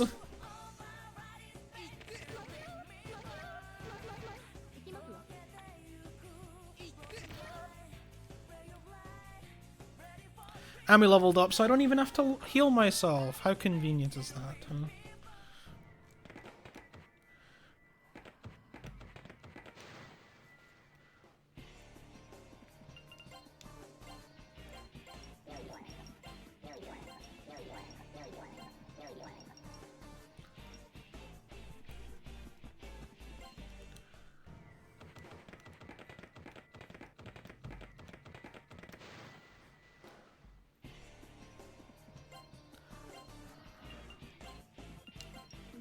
No, that's not the right one. It's sarcasm. It's fine. That's what the machine gun's for. When I accidentally mess up the negotiation. And one of them is now turned to stone as well. So that's helpful.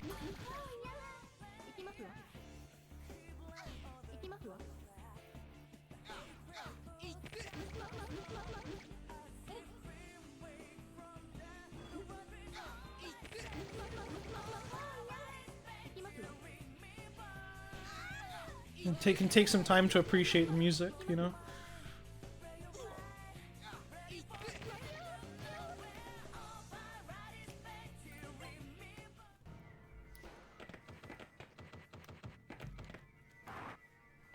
I should heal, though. I don't... heal myself, at least. I'm the only one that matters.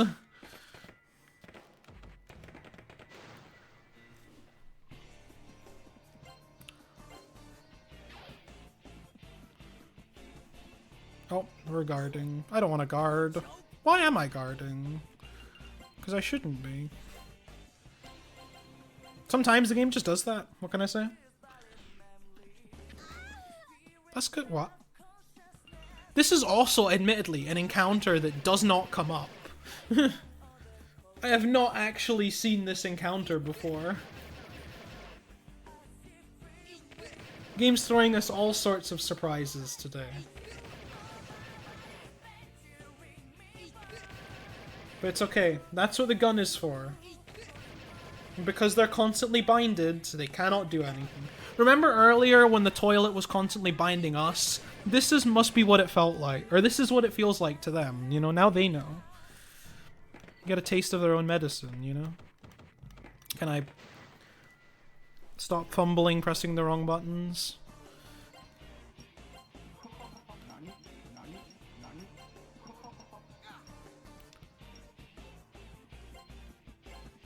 No, I don't want to. I meant to not do that. I also meant to not do that either. I pressed down twice. It just kind of... I guess I didn't press it hard enough.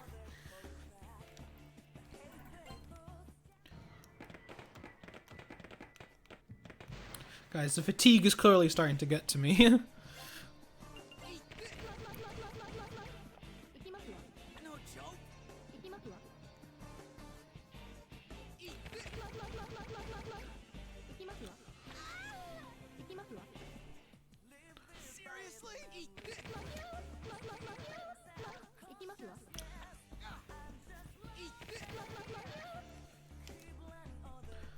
But it's okay, we're almost there. We're almost done. We're coming up to the last save point in the entire game. And it's right here. So I will, of course, save.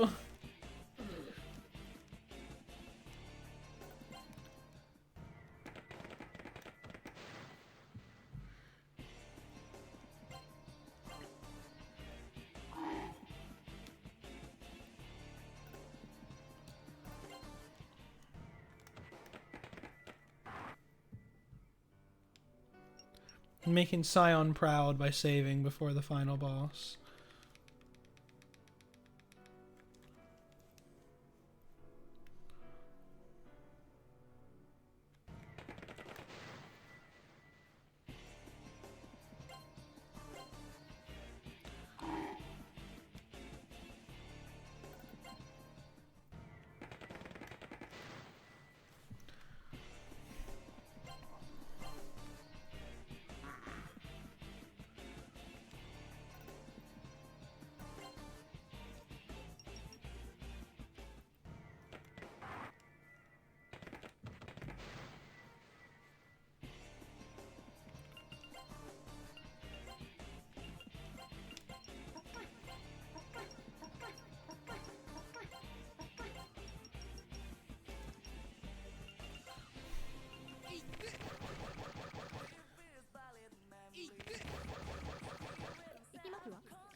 It's okay. Scion came back. It's fine.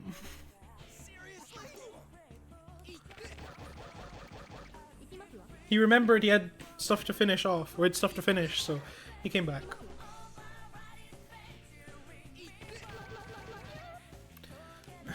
But no, I definitely save a lot more than I used to when doing these showcases.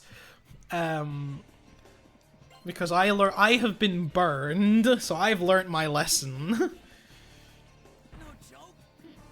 Seriously?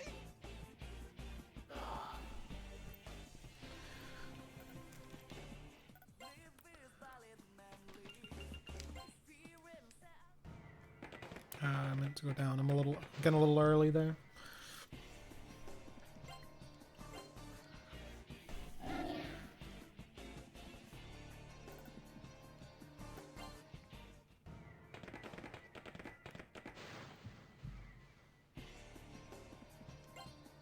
See, I'm pretty sure these ones are meant to just die. Yeah. I think they put up a... I think they had a... the support, the, like, water wall or whatever it's called. So you had to improvise.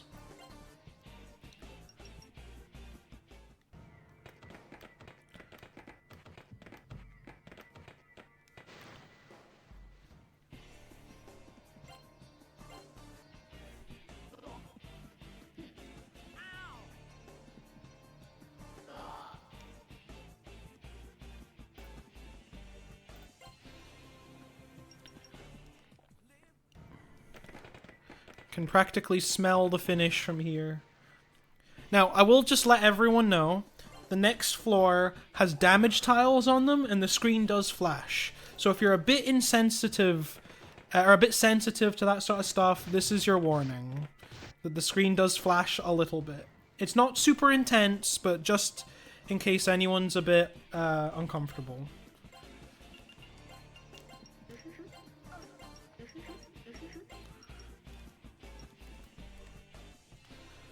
It's just because the screen does do a bit of flashing because of the damage tiles.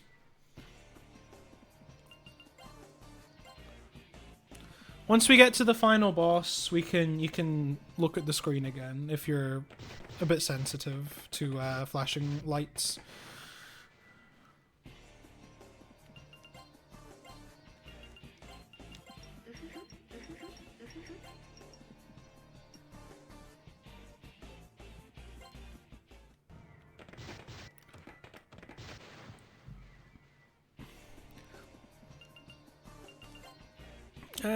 This is the one. That's a fine one.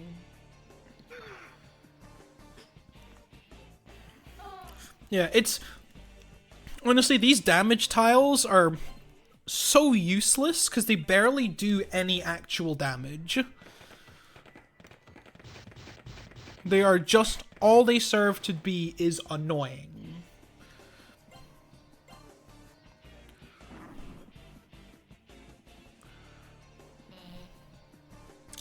So we are on 6-8. I think we're ascending moon phase. I was not admittedly paying full attention. Yeah, we are. We can sit around for a moment until we get to full moon so we can take full advantage of Wolvan. Which we will definitely do. It's not going to be that much to get to full moon. There we go. I'm going to heal everyone up first. Just so we're on the best footing for the final boss. And now we go and attempt the final boss.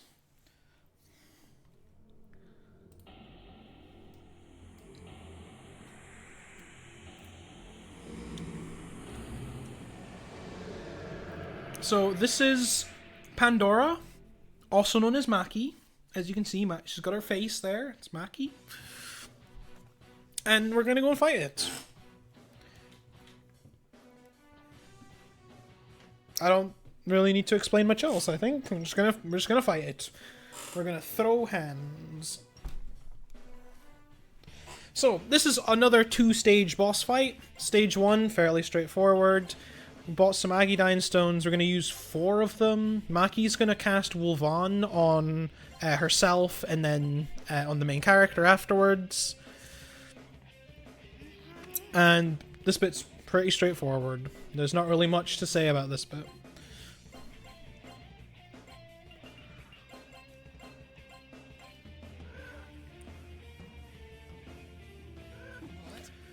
Yeah, now that we're both beast, like, we've got pretty high evasion, and we're more than likely not going to get hit, which is pretty neat. And Maki right now is basically just any emergency support if it ever comes up. So we used our 4 stones. Now we're on to machine gun until phase 2, which is this phase, where she's going to turn into a beautiful butterfly. Now, this game, this boss fight is a boss fight, alright? She's got she's got hair, right? You see her hair changes color. When she's in red hair mode, she's basically weak to physical, but she's got some really powerful magical attacks. And she'll change her hair to blue, and she'll be weak to magic. So, to play it safe, we're gonna just keep using these magic guards we got until she turns blue. And when she turns blue, we just hammer her with Agidyne stones until she dies. The only thing is, there's a chance she could change each turn, and sometimes she just doesn't. I've had times before where she'll sit in red-haired state for way too long. Problem is, when she is in her red-haired state, she's got a really powerful move called Butterfly Storm, and if that connects, there's a high chance we just get wiped instantly. Because it does good damage, but it also applies random, I think it's negative status effects, like severe effects, like we could just get all turned to stone, in theory, and just instantly wipe. We don't want that to happen, of course. So we want her to stay in blue, because in blue she pretty much does mainly support stuff, like she'll heal herself a little bit, she'll cast Rakukaja, and that's about it. And is really not a threat.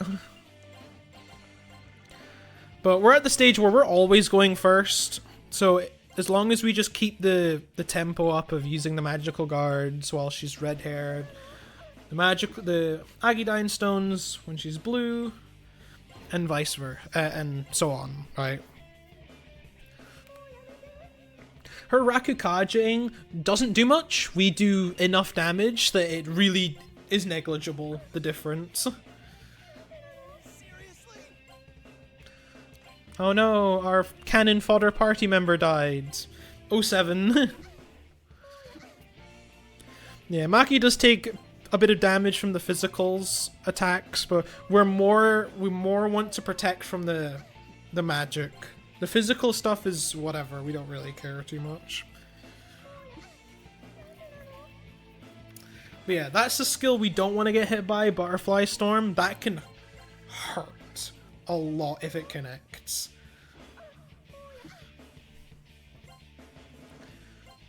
And because of how magic reflection damage works in this game, it doesn't do much damage to her. Because in this version of the game, reflect damage is 25%, whereas in the PS1 version it was 100%. So the strat for this fight on the PS1 version is you make her kill herself with reflect damage. It is just a, you know, why are you hitting yourself? I hope she changes back soon. I don't have infinite, you know, magical guards. Eventually I am gonna have to play the game. And I don't want to. Like, we've just, it's, if you really wanted to, we could have Maki use the magic guards, and we have the main character use this machine gun, because she does take, she's weak to physical in this stage, but there is always a chance she gets outsped, and we do not like that.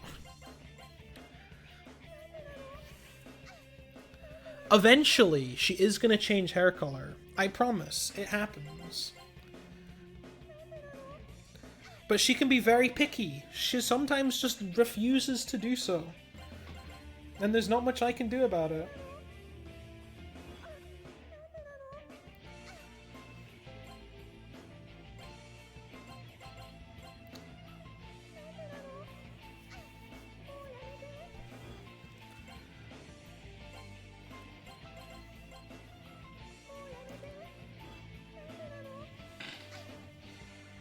Wow, she really just doesn't want to. We're getting dangerously close on magic guards.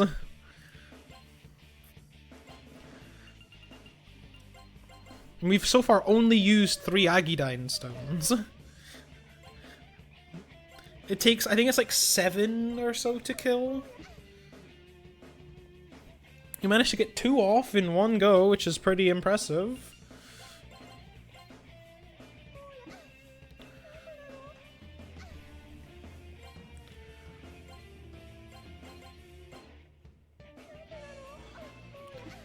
And I mean, she's doing chip damage, right? That's gotta mean something, right?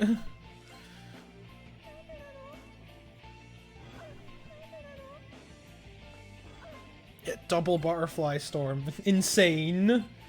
She can just do that. And if that happens, we definitely die.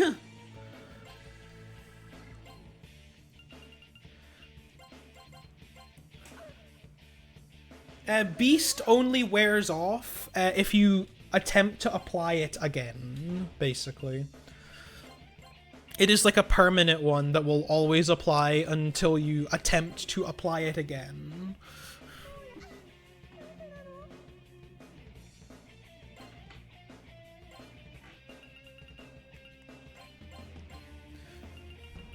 Yeah, this fight is we're gonna get into dicey territory now, because we are running out of magic guards. I kind of was hoping we'd have a bit more money, but I used all the money I had. Unless we just, you know, went without giving Maki armor, but then she's not as like she's more likely to die, and we don't like that.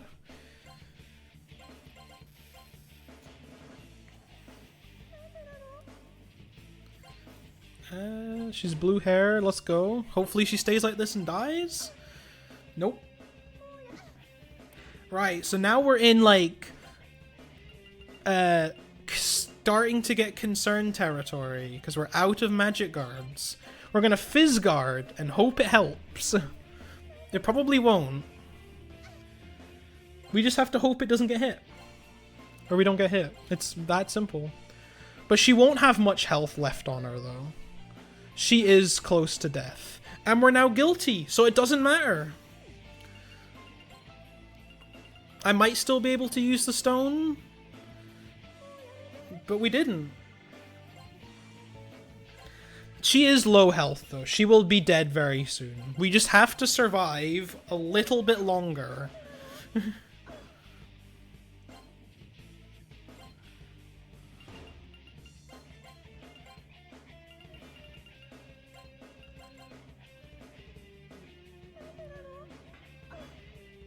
And Scion, time will stop when she dies. So as soon as she dies,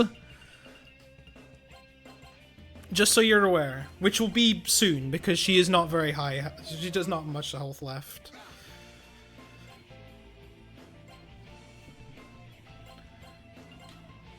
But yeah, you can see why Butterfly Storm is not great. I also apparently lost my beast status. I'm not actually sure what causes me to lose... No, you know what caused me to lose beast status was getting hit by Symphony of Lament, which makes me guilty, which overrides it.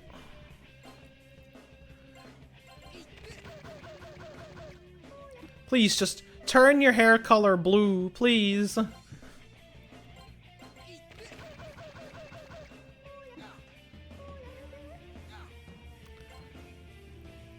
This is a very bad fight. The fight can go really well, or it can go really bad. This is an example of it going really bad.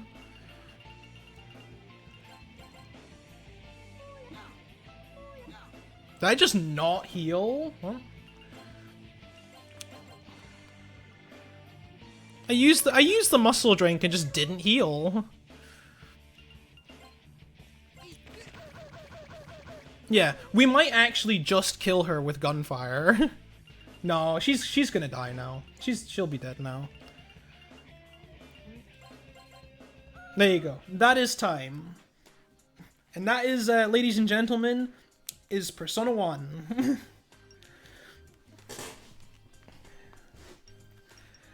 I'm so glad we managed to get that first try, because that could have gone very badly. Like, Pandora's one of those fights. The PS1 version where you just reflect her to death is so much more, so much safer, because it's basically guaranteed. But yeah, no, now we're going back to the real world now. We've saved the world. Who would have thought, right? See, we're being sent back to the real world. I didn't even have to say it, she just explained it for me. 1 second.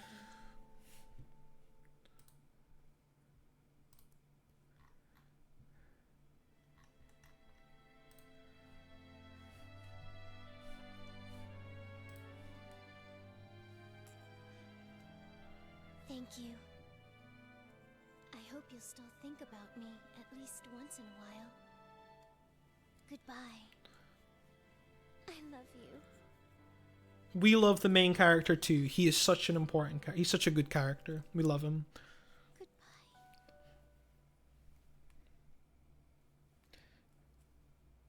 But yeah, so that is SEBEC for Persona 1.